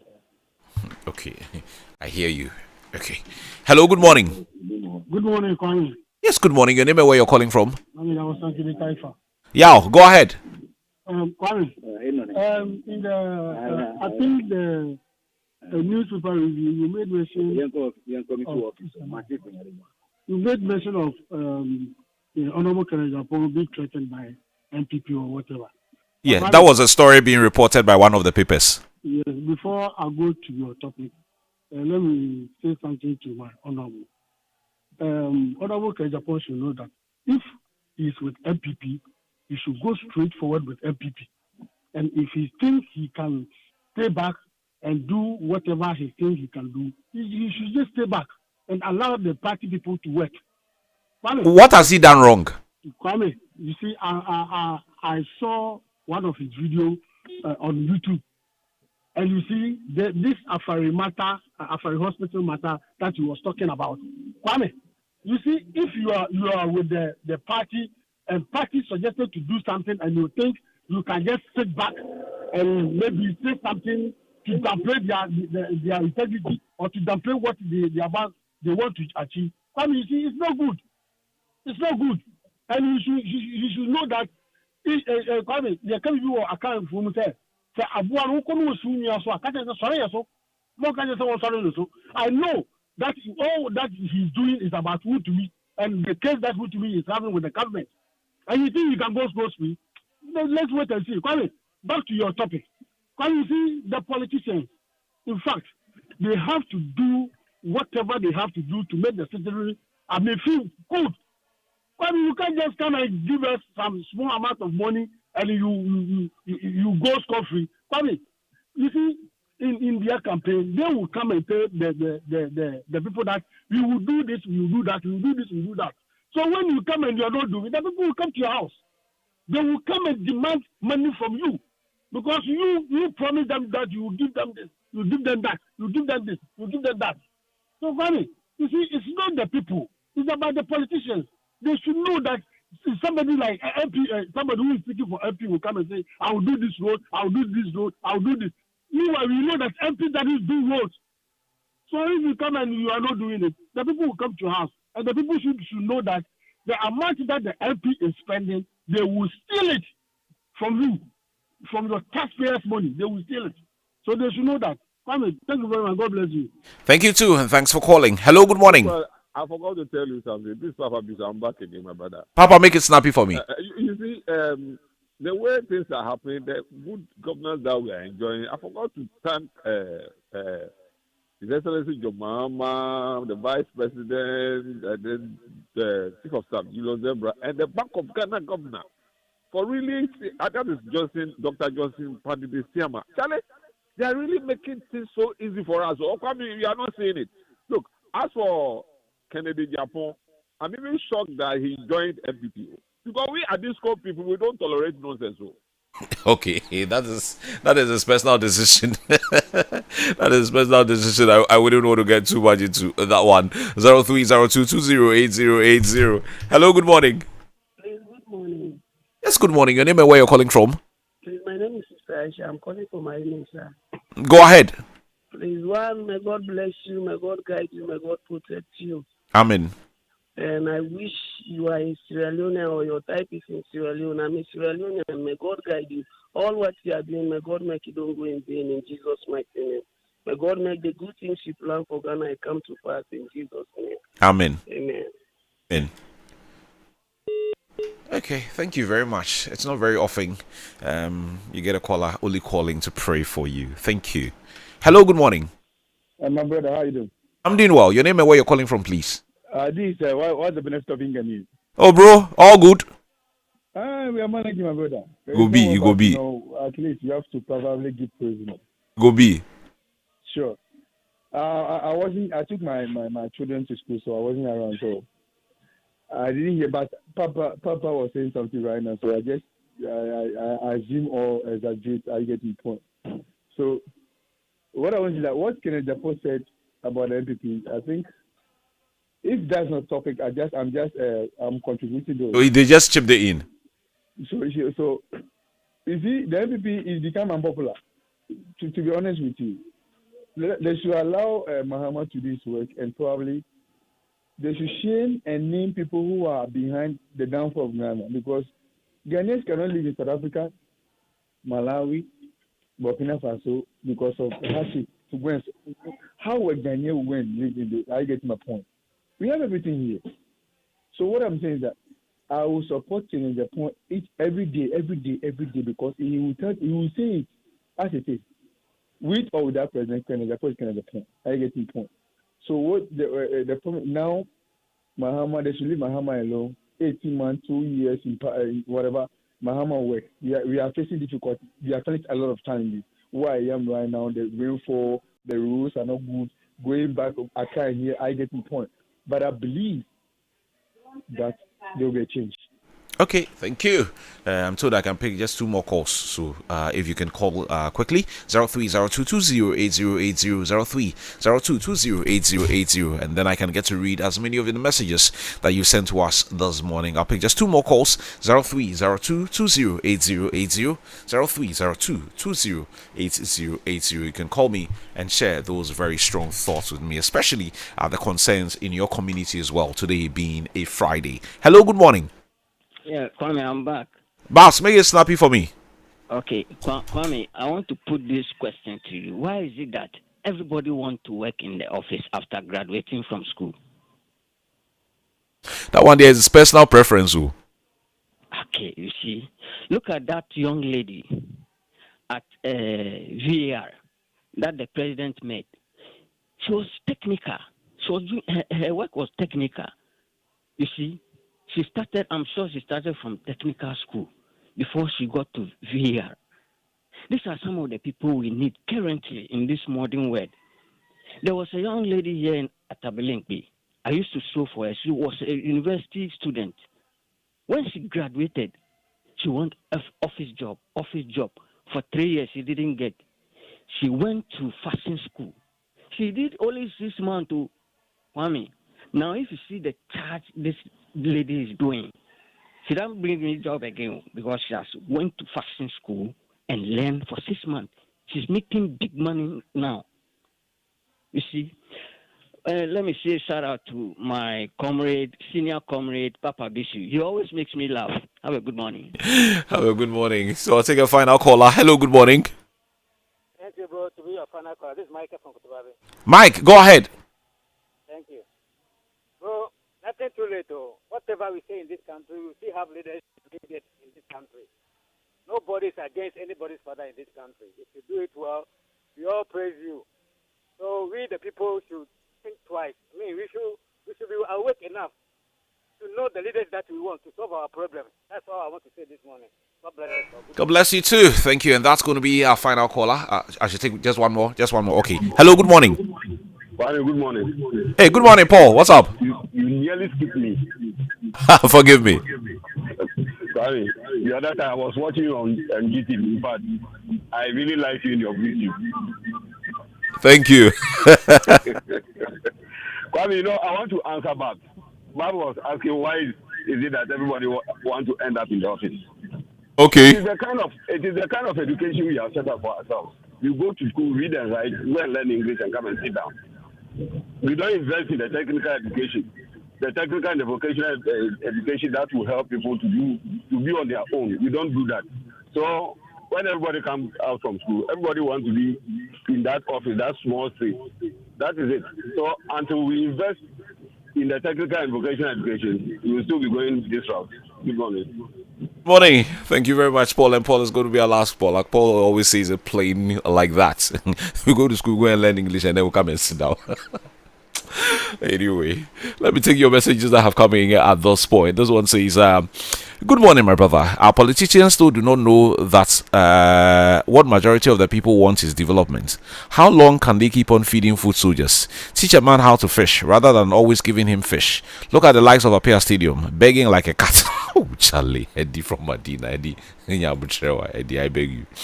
Hi. So Ghana needs to recruit up to 90,000 teachers, and we don't have the money due to financial constraints. Truth be told, the past NPP governments did not help our situation at all. Hopefully the NPP would be able to make some money, and you see that they wasted over $98 million on unnecessary ventures, and you say kudos to His Excellency President John Dramani Mahama, the Vice President, the Chief of Staff, and all his team for working really hard for Ghanaians. Papa Bisu, you called earlier, you sent this from Spintex as well. This one is coming from Christopher. You say, happy birthday to my son, Mauli Komla Awuku in Obujo. Hey, your son is celebrating 25. Hey, then we didn't start tell you. I invite Class FM to join me, wish him happy birthday. Okay, happy birthday to you, young man. Mauli, the whole Awuna Awuku family is with you. Enjoy your day.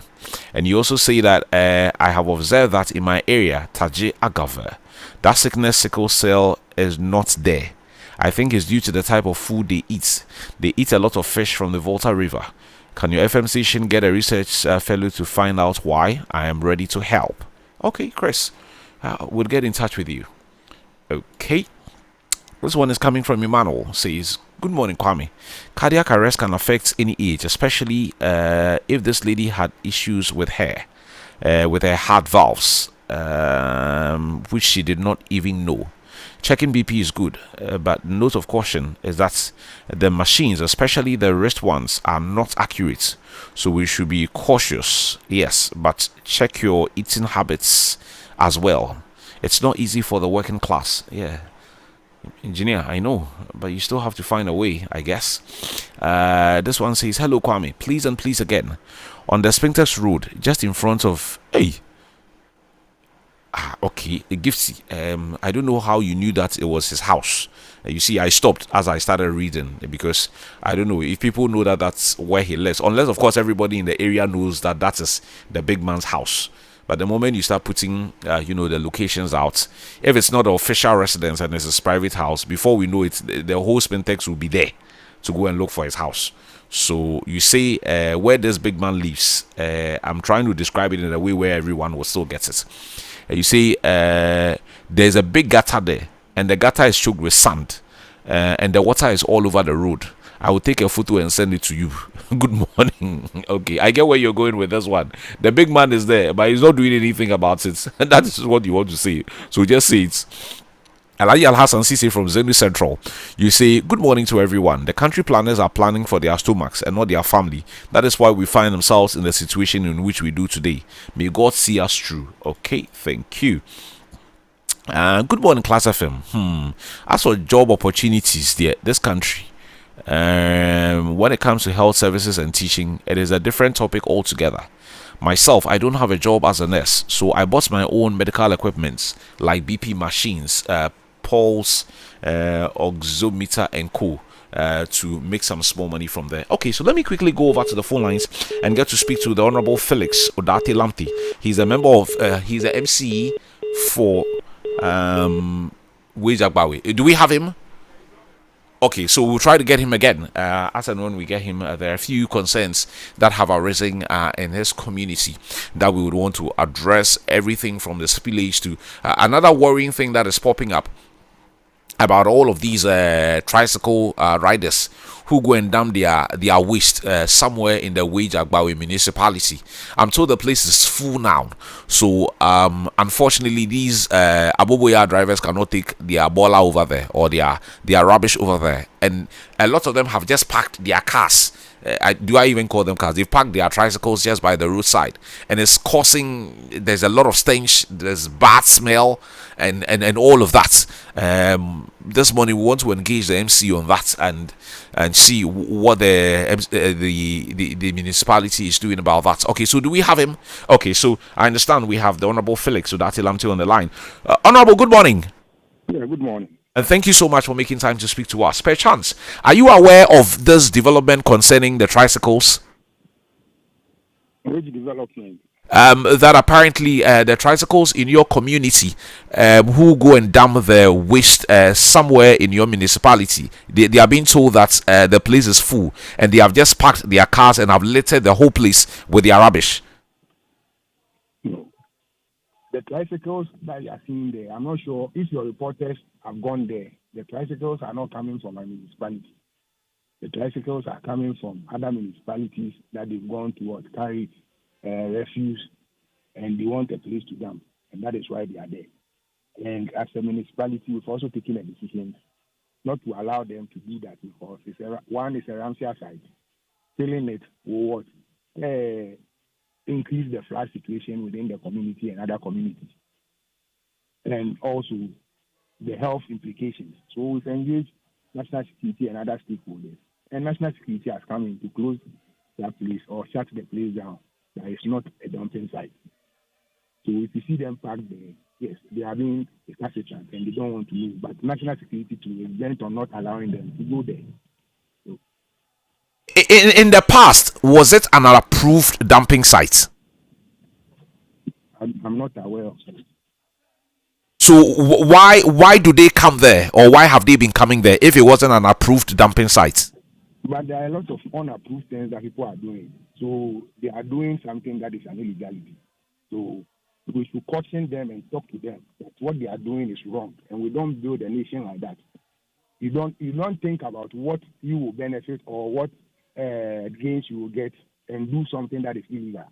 It's like people putting containers on in the middle of the streets and other things. It's not approved that they are doing. So behavioral change. Let's all change our behavior and let us all know that what is not right is not right. So as we all speak to it, let's tell this Abubuya tricycle owners and riders and other things that yes, as you are engaged in an economic activity to get some income for yourself, you don't also create problems for communities.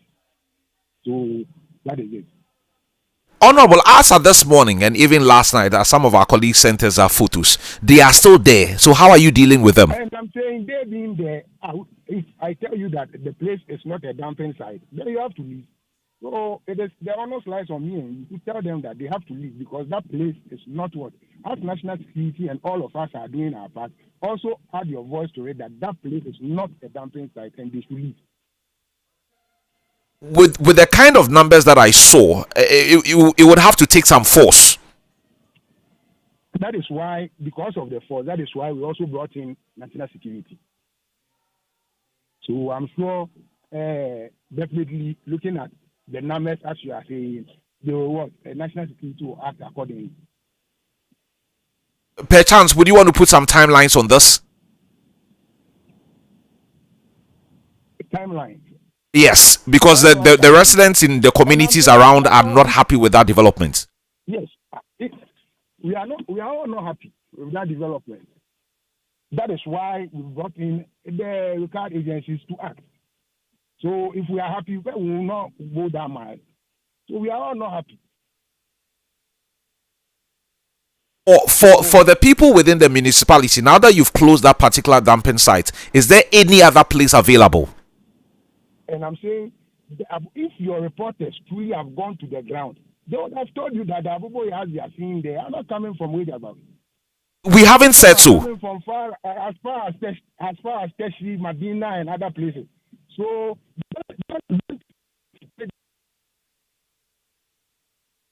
Hello. Hello. Oh, unfortunately, we lost. We lost Honorable there. Hopefully, we'll be able to get through to him again to clarify this for us. One of our colleagues who happens to be on that stretch give us this bit of information this morning as well. I'm told that they are there. We've had a number of videos in that direction. It's like a traffic situation in itself. There are so many of them just lined up close to this particular location, and okay, I understand that we've been able to get Honorable back on the line again. Honorable, we lost you briefly. Yeah. You were making a point. Please go ahead. Yeah, I'm saying what we are seeing. It's not like we shouldn't skew the argument like it is Abobo Yas in Wejagbawi. No, this Abobo Yas are coming far as like Medina, Adenta, and other places. And if your reporters have gone to the ground, they would have given you that report that yes, this is the situation they went to eat. After interviewing the people, these are the places they are coming from. Any particular reason why they are coming from? Is it that there aren't any other places where they can go? That one, I don't know if they've told you they don't have other places to go. That is why we are stopping them. That this place is not what. That's what I'm aware that there is a place around Achimota where there is a transfer station there, and they are supposed to go there. So I don't know why they want to come here, and that is why we, as for us, our mandate is to stop them, and we have done that. Honorable, because you mentioned some of them are coming from so far, can we also look at it from the point of what about those within the Wejagbawi municipality? Where do they go now that the place has been shut? Is that place at the illegal dumping site? You don't want us to shut the place down? It's not about me.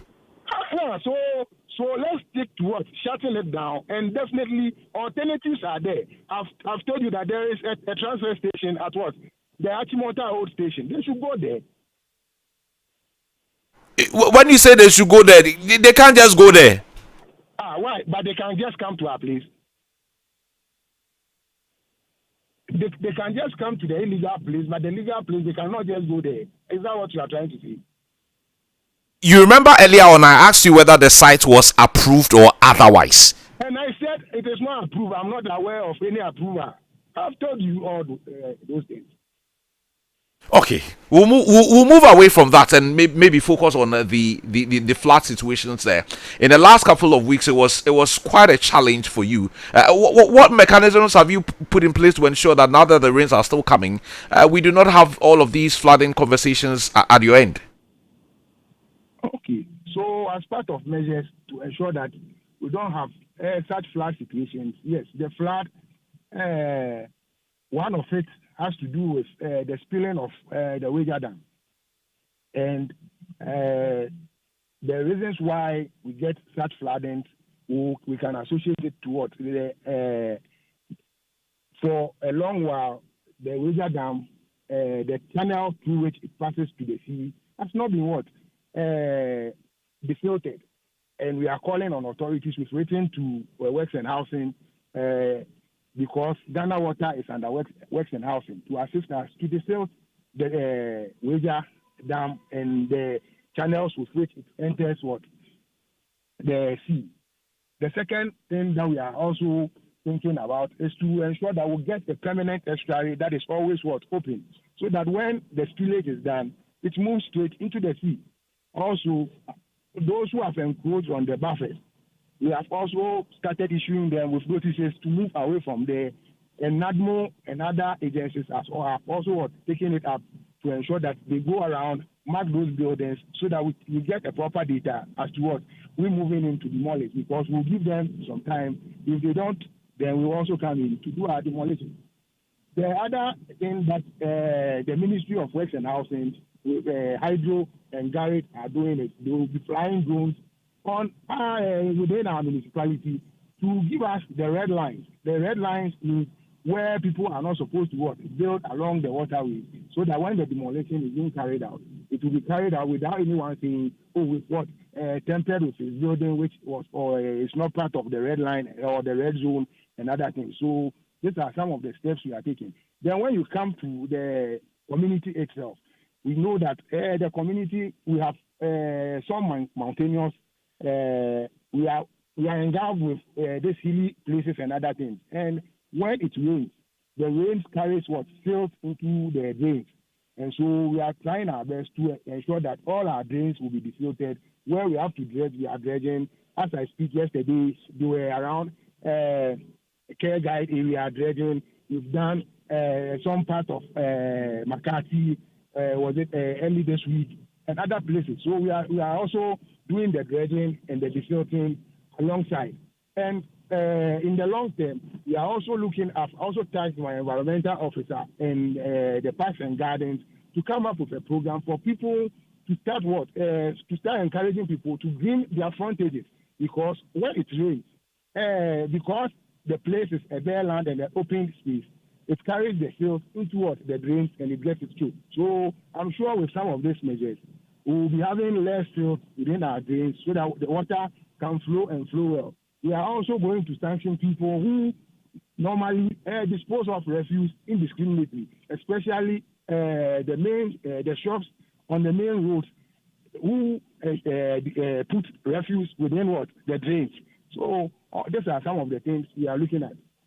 The bit with desilting the drains, we've engaged a few municipalities, and there appears to be a challenge with funding. Are you in a position to raise enough to deal with that? Yes, funding is a challenge, but that notwithstanding, we are trying to do our best to ensure that, because with the silt today, the next moment when it rains, it carries the silt into the drain. So there is always that kind of that cost element always attached to it. Yes, but we are trying and doing our best to ensure. That's why we want to come up with the measure of greening some of the open spaces within our municipality, so that when it rains, it doesn't carry silt into our drains. And also, we are also looking at paving some of the roads within. Who engage residents who are willing to help for us to pave their frontages and other things, so that this silt that the rainwater carries into the drains will be minimized. Honorable, your office gives out permits for people to build, correct? Oh, yes. Okay. Any particular reason why it appears people are building on the waterways and the municipal office are not dealing with that? The people building on the waterways, I'm sure they are our brothers and sisters, including yourself. It is time we start talking to ourselves. If you go and visit your brother and where his house is in a waterway, or where it is in a buffer, and you sit there comfortably with him and laugh and leave, and you will not tell him that, my brother, this land that you've got to buy, where it is not the right place. We should all come together to speak against some of these things. Me, as an assembly, our assembly has not given permits to people to do those things. So why are they there? No, you've not shown a single permit that, the assembly gave this person permit here. So it is not about permit. It is about behavior. It is about behavior. We don't develop with such behaviors. So it is about behavior. If they do not have a permit to build, when they build, what does the authority do about it? Such as building along waterways or reservations and other things that they don't have permit. Let's start calling people out that what you are doing is not the right thing. I'm not too sure about calling people out if there are no tougher sanctioning regimes. Those that must be sanctioned will sanction them. So that is why I said our NADMO people, I've told you about the works and housing, even as a drone to fly to get the red zones and other things to start the demolition. So if we get to your place and your place is inside the red zone, there will not be any consideration for you. But I'm also speaking beyond that. Beyond that, let's check our behavior. Do your staff normally go around to, check whether people are building at the right places or not? They go around, they check, and they do what they are supposed to do. But at the end of it, if you act right, and I also act right, I'm sure what we all have a safe place to live. And so, as we also do our part, we are asking that people should also what stop acting what in what an awkward way that will always cause us problems. Honorable, what I'm struggling to understand is that a building is not done in 2 days, 3 days. When they start and they are not building at the right place, you don't have the mandate to pull it down. What I'm also trying to tell you is that yes, a building is not built in 1 day, but the almost lies on all of us. The fact that your father goes to sleep does not mean you, the son, you go outside and go and what and do what your father has asked you not to do. So as we are developing the nation, you know, if those who build there, are they not aware that those places they are not supposed to build? They are aware. So yes, the assembly accepts its responsibility and its role in what development control, but people should not act irresponsibly and go and hide behind the argument that the assembly, yes, the assembly has a responsibility and would carry out and discharge that mandate. But people should also, when I'm around La Paz, people have what put their items on the pavement. Is the pavement a market? And are those people not aware that it's a pavement for what pedestrians? I see. It looks like the challenges are immense. So we have a bigger challenge, and with your medium, radio is to educate. So we should all start educating people that when you are putting these things, when you are citing some of these things, you yourself, you know in your heart of hearts that it's not right, but you do it and go and hide behind. So an assembly, yes, the assembly, like I said, and I'll continue to repeat, has a responsibility for development control, and we will continue to do it. But one of our challenges as a nation is that because development goes ahead of planning, people take advantage and do some of these things. But as you are taking advantage of doing some of these things, when the effects come, it comes on all of us. So please and please and please, let us all be mindful of what our actions and our inactions, because it is costing us dearly. Honorable, we appreciate your time this morning. Thank you. Thank you. So that was the MC for Wage Agbawi. That's the Honorable Felix Odati Lamte. So for those of you within that enclave, your MC was trying to break down the issues. I mean, do the right thing. But I'm also wondering if you're going to leave us to do the right thing, you would really struggle. Sometimes you have to use brute force to do the right thing, because here, if you are counting on people being smart and clever not to know that a pavement is not for selling, nothing will work in this country. Unfortunately, it is what it is. Okay, I'll take a few more messages and then we'll continue with the conversations in the studio. Okay, okay, Esther, as I've seen your message. Yeah, Charlie. Yeah, sometimes the office is like that. Sometimes the office is like that, you know. There's a reason why he's been put there, to answer our queries every now and then, to answer. But, well, maybe some of them, once they are there, they look at things differently, I guess. Good morning, Kwame. According to science, overjoy can kill. Broken heart can also kill. And many others. And you say it's a reference to the conversation we were having about the lawyer. Okay, thank you very much for that education. Teacher Robin says, good morning. I disagree with Mr. Oji Jr. on those issues. Teachers are trained to do so many positive things in the community. We are psychologists, counselors, therapists, and chaperones. Any teacher who veered off these fine and careful thought through codes of conduct must be severely punished. Okay, and this is coming from a teacher. Okay, good morning, Kwame. Please wish my twins Peter and Paul Sanaya a happy birthday. Oh, but you don't add your name. Okay, I'll still go ahead and wish them though. Pete and Paul Sanaya, today is your birthday. I don't know whether this is coming from mom, dad, auntie, uncle, but I'm being asked to celebrate you, and I'll do you the honors. I would celebrate you. Keep your messages coming on WhatsApp number 0500,202. This is Class 91.3 FM.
It's one of the most memorable days in the life of a couple.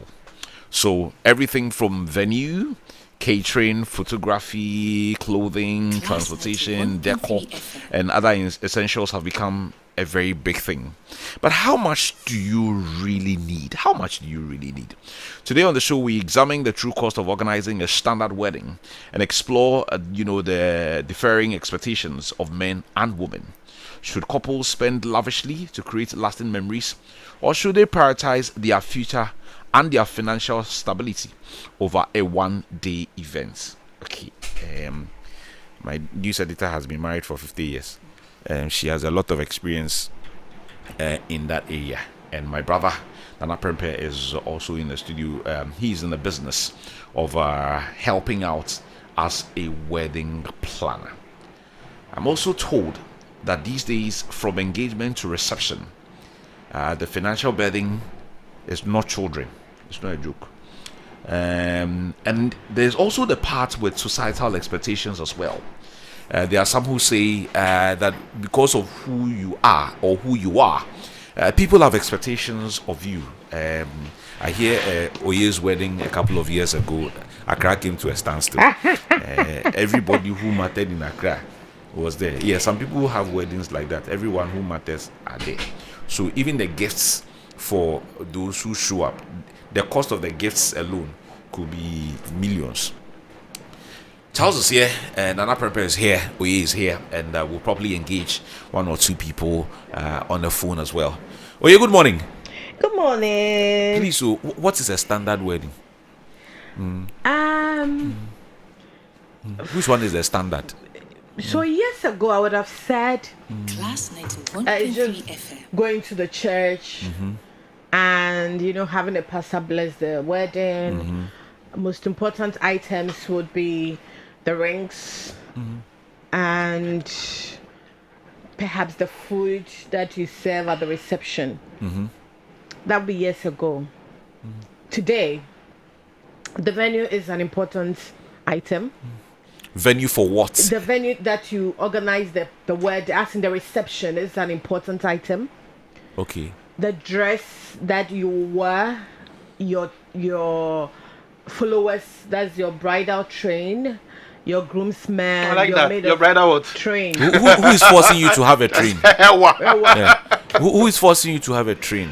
It used to be just man and best man. Exactly. So that's what I'm saying. That years back, it would have been the rings. It would have been even the dresses. I mean, suits. Oh yeah, very normal. Very normal. Then maybe how you serve your guests. Cook and meat pie. Exactly, will be the most important items to consider. Today, the venue is an important item. Even the vehicle you will use, the cars, very important. Those times it would be just customarily your bag. The items that you present at the man will present at the engagement or the traditional marriage ceremony. Those were the items that you would be very, very concerned about. But today, even packaging the items that you are presenting to the woman, you need to package them again. You need to package them in a way that Kwame, your in-laws will say yes. It's not easy. So that is important. You can't just go with the bottle and the snap and those days we were not even sewing machine. We were not even we don't even pass out the bags. We'll put all in the bag. The bag we just bring and present. Just present the bag. Yes. Who is forcing you to go and now you have to package it in a way that is presentable. So you package the bag. So you have to actually go for the services of somebody who will package the item. There are people who package the items. So yes, the Bible, the bags, the drinks, and every other item. You can't get your little sister to just chichere something. No. Now, Kwame. So the venue is very important. The dresses that your people, your groomsmen and your maid of honor and the girls will wear Yeah, all on you. No, that okay. So for the ladies and even the gentlemen, once they come to you to be one of their girls, they'll pick an item. So they'll say, okay, because I want uniformity, I would buy perhaps the dress. Okay, so you people will buy your own shoes and your own earrings. You do your own makeup. Some will also say that the bride will say, okay, I'll pay for the makeup, but this is the type of dress that I want. This is the chosen design. So you people should go and sew that one. The girls would have to bear the cost. So that is there. Then you are now going into the other aspect. Like. The things you have mentioned already alone, it is like this. It is my lifetime savings. And you have not even ended. No, I've not even started though. The things you have said already, it is like my lifetime savings. You have not finished. I've not started. Hey. I'm talking about the low, the Nana, you are in trouble. I'm talking about the low. Boy.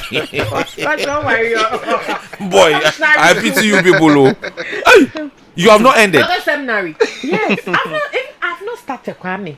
Yes, this is just warm up. Curtain raiser. What she says is the old age marriage. I'll take you to the 21st. I am saying, me cry is so easy. Now I'm in shock. Now you pay and so there are lots of real estate people who are now designing their spaces for ceremonies. Yeah, that one I've seen. Yeah, and they are quite expensive. You go and rent the place. You rent the place, yes. For the reception. Oh, yes. Then you have to go for a decor person. That is where the Kwame, people are paying as much as 50,000 cedis for just decoration. Come and decorate the place. When you finish, you give the things to me. No, he or she's using her own items to decorate. Okay. Yes. So the chandeliers, they have this floor design. They have the smoke. They will give you magic. They will give you magic. 50,000. No, the 50,000 is what is there coming now. Decoration at weddings.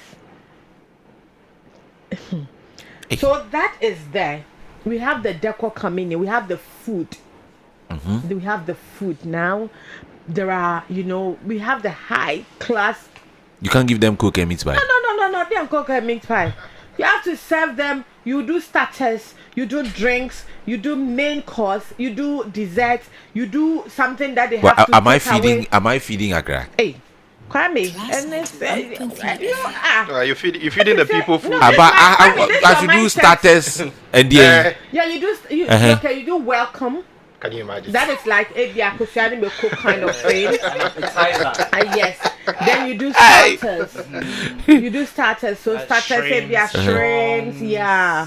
Then with some juice, and then the main course. That's the modern day wedding. Yes. Now today, the main course will come. That is the main food, and even the food you have to get assorted. It's not your usual kind of assorted. If you bring in there's a certain group where only men serve. They'll come and pound fufu, drive the bankun at the venue, hot. That one, it comes with additional cost. So you pay. When you are done, then they have to do the dessert. Come in, you bring someone. Sometimes they bring in a chef who come and do that. And I mean now, and when they are done, now there's something called after party.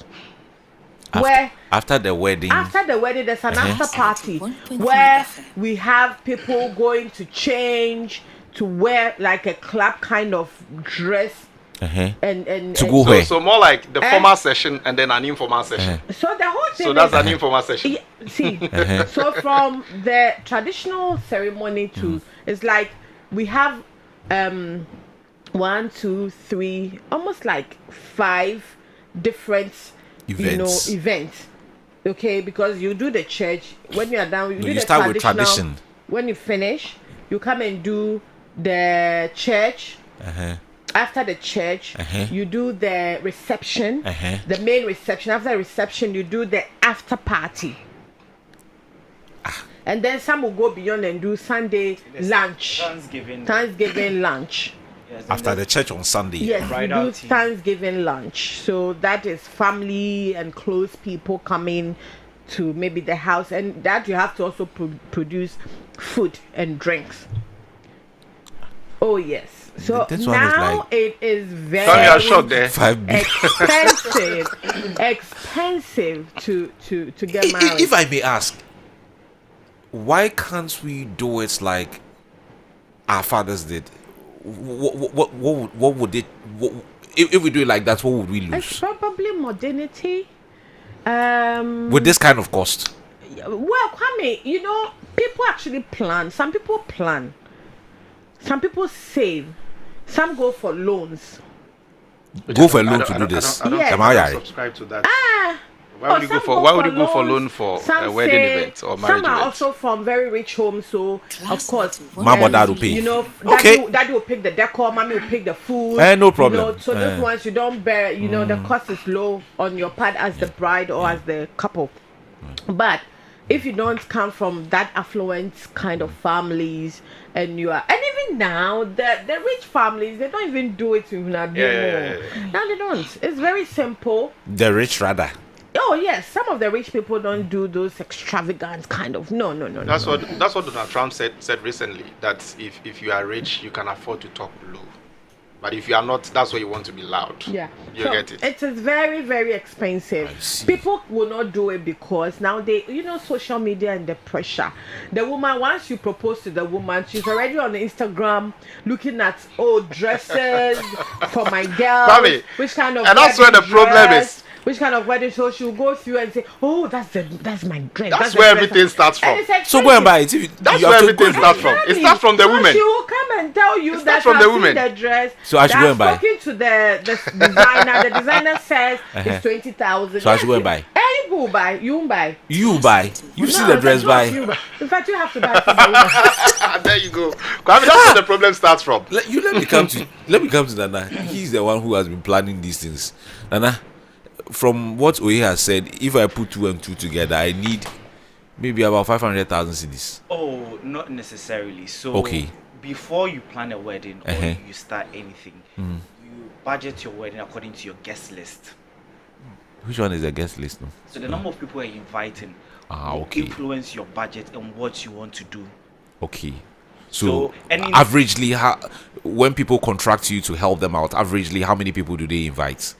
You don't work to have, let's say, a beautiful ideal wedding. You don't go beyond 250. What if the whole Accra knows you? And they'll show up unannounced. You don't go. I disagree. There are people who have done beautiful weddings but had about 800 people on the bill. So it has nothing to do with the number. To have a good wedding. No. So what I'm saying, that is relative. People, there are rich people who can afford to serve Accra, the whole Accra. No, so for them, theirs is a different case. It's different too. For you, it's a different. So that you don't go beyond your budget. Okay. You need to budget for. So let's say 200 people. 200 people. Okay. So with that, I will sit you down. We ask you what type of or what kind of wedding do you want? Is your money now? No, you need to find out. So I'll ask you, what kind of wedding do you want? Do you want a fairy tale wedding? You sit with just the lady or the two? We sit with the lady first. It's usually the ladies who go. Why? The men, they don't have that time to go and look for wedding. But somebody has to pay. No, so that's the duty of a man. So why are you not sitting with both? No, so you sit with the lady first. What kind of wedding do you want? You want a fairy tale wedding? Because if you sit with the lady and the man from the get-go, they'll fight. Yes, and the man can influence the lady's decision. But because he's the one paying. But she's the one you are getting married to, and she's the one you are marrying. It's her day. Exactly. No. Why is it the ladies' day? See, why is it not our day? It's our day. It's our day. Ladies' day because you are unveiling her. That's why she wears a white gown. So it's her day. Yes, it's about her. Hey. So you ask. So then the invitation letter should also state that it is Oye's day. It is Oye who is going to be married. But in most cases, it is. Your husband. Let Nana take us through the lecture and then you ask about you married, but it wasn't about you. Why? So why should it be about an individual? Why isn't it about the two of us? You proceed. I'll have you proceed. I want to see where this is going. So you proceed. Do you want a fairy tale wedding? Do you want an aesthetically pleasing wedding? Or do you want like a cultural background wedding? So if you say you want a cultural background wedding, that's when you pay something small for the family. Okay. So that's the cultural background wedding. The fairy tale wedding, it doesn't come at too much cost there. Yes. Okay. The fairy tale wedding is the dream wedding. You get it? When you are the daughter of a carpenter. When you want a fairy tale wedding, you go ahead. It can happen. Then you have the aesthetically pleasing wedding. That's just for the socials. So someone can have a fairy tale wedding, and someone can have an aesthetically pleasing wedding. But the person who offered for the aesthetically pleasing wedding will pay more than the fairy tale wedding because we are doing it for the socials and the numbers. Okay, and showing to the world. Yes. That you are somebody. So with that. From cultural to fairy tale to aesthetically, let's say you're budgeting from 30,000 to 180,000. Yes. what would what would the 30 to 180,000 do? So 30 to 180 is mainly on venue decor. Okay. Floor running. Costume is out. Food is out.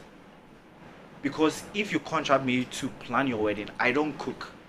So I don't add catering to my budget. I'll be in charge of floor running. Venue. What is floor running, if I may ask? Floor running, we get the place. This is what I want to do, the center. I want the chandelier to be here. I want the seats to be arranged this way. I want an entry here. I want flowers. So I make sure everything you want on that floor is being done. The venue is not part. No, the venue, we can secure the venue together. Okay. But it's not part of my budget. Because my budget is for decor. Now you go ahead. My budget is for decor, floor running, and event coordination. So that's my budget. You are coordinating who? Mama is coming? No. So event coordination, I need to get ushers to usher the people in. I need to get people to stand. Use my family people. They are there. Use them. Yeah, so I need to get people to stand by various points. Yes. And I need people to coordinate the bridal train when they are coming in. They can't just come down from the car. No. And I also need people on standby to control the lights and all the fireworks and all that. So all these things fall under the floor. Yes, the floor running. You get it? And the floor running actually starts from the church. Okay. So that's like the ordinary kind of wedding. This is like the fairy tale. No, that's a fairy tale. And it's even the ordinary wedding because just as Kwame said, you use his family people. That's floor running, but you are not paying them. Yes, so but now you are paying them. Yes. Okay. So you get the and that one is the 30 to 80,000, 180,000, and food no day inside. No. Drinks no day inside. So usually some of the clients will be like, dressing and cars and those things no day inside. No. So usually some of the clients will be like, our parents will handle the food. Okay. And usually if you allow a family member is handling the food, it becomes chaotic. Yes. Handling as in? They're in charge of cooking, serving, making sure the food comes to the venue on time. It becomes chaotic. Why? Because it will turn to a family and friends affair. Okay. So if you want like a proper wedding, a well-coordinated wedding, let me handle everything. Catering, venue coordination, floor running. But you're running. not a caterer. So that's my duty to source for caterers for you. Okay. So before we plan everything, I sit with the lady. What type of wedding do you want? What do you want? Who do you want to see? After, then you meet the guy and the lady again to go over.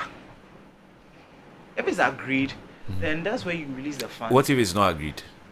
Have you had situations where after you meet them, you disagree to agree, you agree to disagree to, at the end of the day, you'll be here free overside their shame because that's what madam wants. But who pay for it? And that's the point I don't get. You will pay for it. How? I don't have. You don't have. Or I can't afford. Let me put it that way. There I can't are afford. instances where the ladies will look for money to do it. From where? That's between the lady and the man. That just because they feel perhaps you are too you're burdened, or you're spending so much, but because she wants some things to go in a certain direction, she will look for money to pay. Do you get it? But Kwame, the reason why a lot of people now do this outsourcing or wedding planning thing is the peace of mind. Yeah. Because we have had instances, let's not forget, when those days when you go for weddings, sometimes the food will get finished. Certain aunties have taken the food, they have packaged the food, and normally coffee. You get it? There are instances where the people that you think, oh, come, ushers. You get there and they are chatting somewhere. There are instances where somebody who you said, oh, yes, so bolobra, the person will get to the venue when the ceremony is almost over. There are instances where the music person, you get to the venue and the DJ has not even set up, or the DJ is now setting up, and the MC too is very late and back with his or her sweating self. So many things happen. There are instances where your parents, they want the good for you, but sometimes they go overboard with trying to meddle in everything. Then there are so many, there are instances where half of the people have not been served. Yeah. It's embarrassing. So for me to have my peace of mind and know that, Charlie, everything is handled by one person who will ensure that things go the way I want, then I would rather pay 30,000 or more, so that meaning say if something goes wrong, I am holding this particular person responsible. Also, people don't pay everything. That they have to pay a certain percentage of the money. So if things go wrong, you can tell the person that, you know what, I'm not paying your balance because you were supposed to provide A, B, C, D, and do all of these things. But this thing happened, that thing happened, this thing happened, so I'm not paying the rest of the money. But you know that there are instances where even though you've outsourced it to an event planner, and you are looking at a number of people, say 200. There are those uninvited guests who would also come. They'll be there. So, it inflates the number. And it comes to a time where there are complaints that it be an inasa. How then do you tell who are those you invited and those who were not invited? Because I think that definitely it would happen, whether you budgeted for a higher number of people or low. So weddings generally is about how much you are budgeting for your capital, so to speak, how much you are investing into it. Because I have been to several weddings and you find a number of people who were even not invited. Because I know you are invited to my wedding, you are going with someone, a friend who I haven't invited. So eventually it adds up to the number. How then do you do? I'm told that you make plans for the difference. So if you budget 200, for the extras. So add 50 for the extras. But even now, people are making sure that everybody who comes was strictly invited. So there's a bounce out the gates. The wedding planner. Into you are just there. You are thinking about your day, how you walk, your dress, and all of that. The wedding planner has somebody stationed at the entrance. Show me your invitation card. Show me whether you have. No, but wouldn't it be embarrassing if, say, for instance, I'm coming. I invited Prempe, and Prempe is coming with a friend. So with that invitation, would I? No, you know how we are as a people. So that's what I'm saying. That nowadays, honestly, and look, even that one, it has nothing to do with rich or poor. Yeah, you understand? People are going strictly by invitation. People are doing team weddings. Why would you? I have invited you, Charles. Why would you bring? You know our people. You know our people. You invited me. You know it. You know how I'm coming with my wife. So I'll invite you. If I want you and your wife to come, I will say Mr. and Mrs. The two shall be one. We are one. No, we are one. And your wife should know. You should know that. No, I wasn't part of the invitation, so your wife shouldn't follow you. Why would I follow my husband just because my husband was invited to a wedding? So then I have to tag along. No, the two shall be one. No, if you go, they'll bounce you. Yes. Trust me. You will so there are places where you go and you're kicked out. Oh yes. My wedding I should have gotten a bounce out. We invited the man. We invited the man because I know the number of people we invited. unfortunately for me, because I do this job, by the time I got there, the number was like times 2,000. Oh yes. The MC is cheap. It is the same. It is the because same straight away, mine. the first thing that came to mind was the food. Yeah. Every other thing I wasn't bothered, but the food. And what scared me was that between the church and the reception was like a walking distance. So what we planned was that because we wanted a limited number of people at the reception, we brought something small to the church to take care of, some people, respectfully, some people, so that they won't come to, because that one was more like intimate family, close friends, stuff like that. Nana, by the time I got there, they were there. Sure. That's the thing. There's nothing you can do. Like them. Kwame. Look, I always thank a friend of mine, wherever he is. He's out of the country now. Nana Edu Kranting. He bailed me. He was like I didn't have a wedding planner, but he was like my unofficial wedding planner. He was checking everything for me, like everything. So when he saw the number, before I knew it, in fact, he even mentioned it weeks before that. Kwame, people know you. People go here, then go come. Yeah. Apparently, he had already planned for somebody to bring additional food. So the moment it happened, he just called the people, bring it, and he brought it. It would have been, I don't know what I would have done. Kwame, in my case, I invited only 200, but we did close to 500. Yeah, that's when I got there was a stadium waiting for me. Close to 500. And I mean, just like you are narrating, I also had family members who were unknowing to me doing something behind me. So they were cooking other stuff.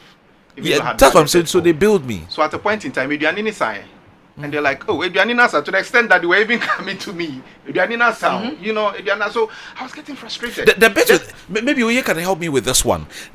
What I've noticed, and I saw that in my experience as well, if you're lucky and you have some wonderful people around you, friends, family, like, there were a lot of things that if I wanted to take care of with my money, it would have overwhelmed me at the time. So I had, for example, my friends, most of my groomsmen were my friends from like class 1. So from day one, Charlie, me I do my everything. So traditional wedding, they bought their own things. Wedding, they bought their own suits, their own shoes. I just had to give them their color, this, that. They did everything. Wifey's friends too, pretty much like that. Some even went to the extent of doing other things, like like so many other things on their own, and even did to the extent of doing it for me as well. So you would have probably looked at, if you were there, you probably challenge Kwame Abokao. He wasn't. A lot of the things I had people, but not everybody may get it like that. You may have to fund a greater part of all of these things yourself. Yes. So, your social ties. Your social ties. Imagine you are the breadwinner of the family. You are the first generation to complete university in your family. You are taking care. Yeah, your siblings are young. You're perhaps among your parents, your mother's side. You are the first to have gone to the university and working. The rest are doing menial jobs. So you don't have that social support. You don't have your family like like that. So everything is on you. Everything. So why do you also want to do? That bullshit. See, peer pressure. I think peer pressure. Social media. Who is pressuring you? It's influencing them. Yeah. If you don't have, you don't have. Kwame, now it's not that. It's not. Why is it not that? It's become more like a competition, a contest. I don't agree to extent. I don't agree to the peer pressure and social. It is your money. No, you don't have. When we speak to some of them, first we let you understand is the wedding you want to do or want to have defines your personality. Yes. So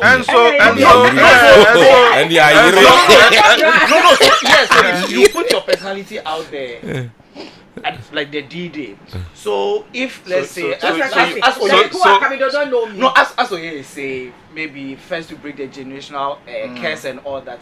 Charlie, you have to do something to bring out your personality, something small. You know where you are coming from. But that's no, it's not. So the thing is, that's a fake personality, if you ask me. Because you're coming from a certain background. You know that your husband to be, for instance, doesn't have that power, so to speak, to be able to pay for everything.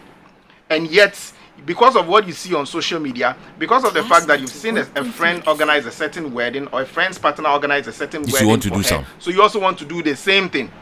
To portray what? To present you as, or to present your partner as somebody who is also rich, or what? I don't get it. So the thing is, weddings actually brings out personalities like in females. So you should, first of all, you should know who you are marrying. And if a lady says she wants this kind of wedding, you can't change her mind. But the lady should also understand the kind of person the man is. What the wedding defines the woman thing. Kwame, currently as we speak, there's a friend I know. Or she comes from not too rich family, an average to do family. And like what he's saying, she's the firstborn. She's the first person to go to university in the family. She's the first teacher in the family. The first of everything. She got married to someone who works in the financial industry, like savings and loans.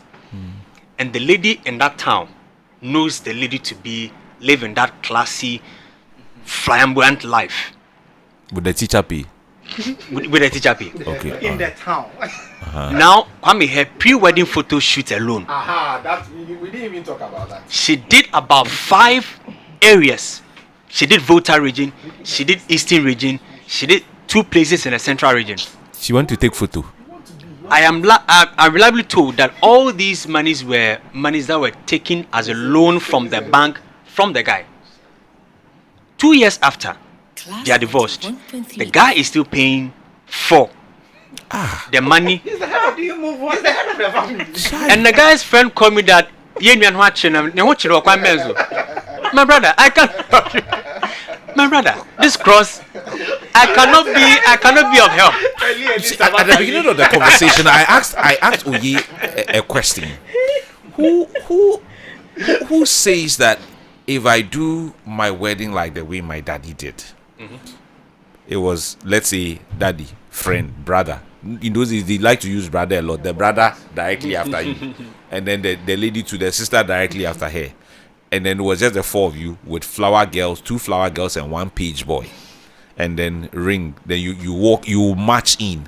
And then everything is done. And then after that, they will share coke. In my church, not Candice Assemblies of God, they will share coke in a bottle.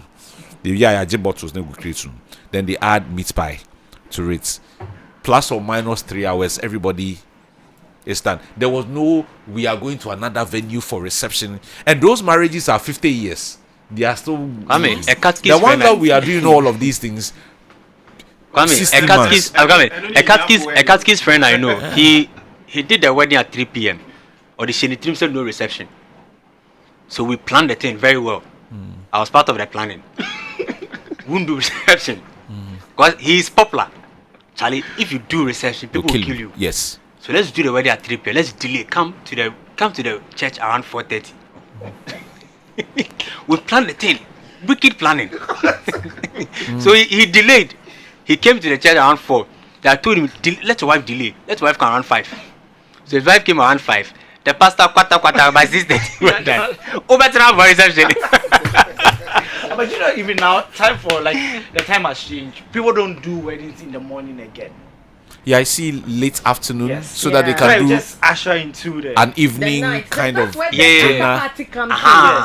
So that's the lightning thing that Prempeh was talking about. You don't, if let's say my wedding starts at 3, I'll spend like roughly an hour in church.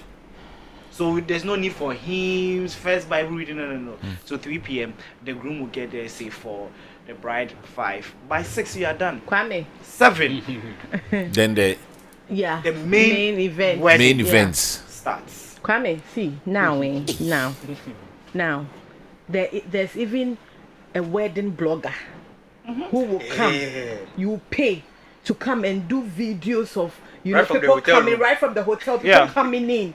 And then he also mentioned, Keoje mentioned the photo shoot. The pre-wedding photo shoot. That is another money. I know a photographer. That photo shoot, if you once you are 2,000, you pay. Yeah, sure. 2,000. I'm just saying. Just for the pre-wedding. Yeah. Wait, you cry, you pay 2K. With all that all of you are saying, I do not think anything less than 50,000 is enough to do anything today wedding. You can't. What are you saying? You can't. With 50,000. Traditional wedding. Kwame. Yes. The 50,000 is only traditional. Yes, you can. So we serve the one that will do mama asana and all of that. Oh no, traditional because now with the traditional. So we have to also there's a whole setup highlight the fact that it is it depends on the class within which you fall in. Definitely. Because we are not saying that there are no modest weddings. People are still, doing modest. Even some, that's like I said, there are people who have the money but will still go for something. Because you remember, I think 2 or 3 weeks ago or a month ago, Anita, the media personality, had a very simple wedding, a very simple traditional wedding. She and the husband went to London to go and do the white wedding. In London you can't fly everybody, so I'm sure that place to a few people, only a few people came, and that's it. She's done. She's back to work. Because the proper marriage itself is after the event. You get it? And this is a media personality who is an influencer to a lot of. She has the money. The husband is also outside. They have their money, but they decided to go modest. And you see, it's the reason why people have decided that they would organize some of these restricted weddings, especially if you are famous, if you are known. And so before you realize, hey, this person who is very famous, or a secret wedding, and then people, you find some of the bloggers, go back into the archives and bring out some of the history of that person to say that, because he had or she had a thing to do with this person, she knows that this is what is probably going to happen during the wedding, and so they had to restrict it, or they had to do a secret wedding. But the thing is that for Kwame and all of us here today who are into the industry, the media industry, you are known out there. See, it is radio, but I bet you the number of people who know you. Somebody want to post my wedding invitation on Facebook. The number of people I just who know shocked for you, the person. the number of people and who there was nothing I could do. You. Yeah, Kwame, you, it's understandable. I had to call the person to take it down. But people had already seen it. Yeah. And I was like, yeah. Why would you do that? You're on screen. The number of people who know you, if you don't restrict it to a number of people, with all the bouncers like Prempe is talking about and all of that, before you realize, Kwame, then it becomes big. And it means that a lot of your money will go into it. But I still maintain the point that because of the fact that you say it is the ladies' day, and because it has become more like a contest, my friend did this kind of wedding. Is it by force? So I also want to meet the standard. Either I meet the standard or I improve upon it. So once upon a time, I had a friend who was, he came down from South Korea. In fact, he was deported. Onishe. He came down into the country, and it was as a result of some marital issues he had with the wife there. And so they split, and then he was deported back into the country. He came down to Ghana, and then he found this woman, and he wanted to marry the woman. In fact, I was at every stage of the planning with him, because I had gone ahead, even though he was mature, Wawari before me and all of that, but now he was in Ghana, so I needed to help him out. And this was somebody who didn't have enough. He brought a car down, and he started this taxi business. And so just look at it. Within a year, you say you want to marry. Now, the lady tells him that me pay into my way I hear the me pay this kind of kente because me mate if you go eba and they are plush and they are this and they are that, and the man tells me that, see guys, Charles, come in, speak to her. I spoke with her, she was okay. On the very day in church, in fact the what do you call it, the engagement, the man wore what was agreed that they would all wear, but the lady came out in that kente, and the kente was way expensive. So after everything, the man came to me and was like, Charlie, I'm new poor thing. Now the man already has some 3 kids with the ex-wife. In Kuala you also have one. You've brought them in. The responsibilities have doubled up. And now I'm come to pay for this kente. And it's not like the lady bought it for herself only. She bought it for girls normal banyina. You see, it has become and like expecting that the man to come and pay. But we agreed that you this is not what, something. And so she surprised the man on the D-Day. So the man was seated there. She's going to get it. Problem that's where their marital problem will begin. Exactly. Exactly. Yeah. So it's a so Kwame, for me, I mean, to spend a lot. Fine, I understand that we need to. It depends on what we mean by a standard wedding. I mean, standard in this sense is relative. But if you want to have a good wedding, tell you what. Can you just do a traditional and then go and sign and we all go? The lady will not agree. The lady will not agree. So know thyself. Why won't she agree? Know thyself. Like we are saying, there are people who can afford. Yeah. There are people, and you see that the aspirants are also giving us too much pressure. And because of the wedding bloggers, they because they will outsource. There's one wedding, and we have about 2 wedding bloggers or 3 wedding bloggers, and some even will even go for the entertainment bloggers just to blog. They give so much pressure, but know thyself. Know where you are coming from. Know your income level. Now you have to put all that into consideration before you go on social media and say you want to. Because these people, when they come and they are blogging, Charlie, the list of the things that they'll write the MC. They'll go for the best MC. And those people, one charge a craft 5K, they will charge. Class 5K. They'll go for some even like there's so many. The pressure is high. Food, but men's cook. Know thyself. That's why the likes of Echo. Which of our Echoes? Echo are very old Echo. Echo Annan said, Charlie Chassis, we shed the Amumu film. I mean, I'm not ready. Mean to be, mean yeah. You know, can't we? Let's say you're facing all these pressures, peer pressure. What is it? Can't the two of you just agree, if it's possible? Can't you? That's what I'm saying. If it's possible. Let's do something small and because the marriage is the day after and the day after, not that 3-hour or 4-hour program. But the women, because I know a young guy who is not earning that much. He wasn't earning that much. The wife works in the public sector. Had access to loans. Do you get what I'm saying? And the woman. The man because of love, whatever. So if he went for loans, even if I meet him and I tell him, oh, when you're just do a cocktail. Oh, that be on penny into your need caterer no say. And even see they were owing the caterer after the wedding. They were owing so many people, and it put a whole lot of financial burden on them after the wedding. Do you get what I'm saying? Because the man wanted to please the woman. Oh. So it depends on the kind of woman you fall in love with, so Kwame. So fall in love with falling in love, will you me there? That's what I'm saying. So you the man you want, but Charlie, that's what your woman says. So you will deliver. You have to deliver for her. Kwame. You are saying all this because you're already married, though. If you were young and you had fallen in love with, your wife. Go ask Pempe. Yeah, exactly. A woman who ask Pempe what's going to. Yeah, she would like all of that, but can't we negotiate? You agree to disagree. Yeah. You negotiate. Let's say maybe if you are taking 5 things off, you agree to take 5 things off, but like 2 weeks to the wedding, you take only 2 or 1 off. Who will pay? You will pay. Because you are the one coming to marry me. So what? The day after our wedding, then I spend another 1 year paying bills? Yes. And you will be living in a single room. You would have to. What kind of headache is that? No, you would can even visit you. See, so before you guys, and the thing is, people don't really plan properly.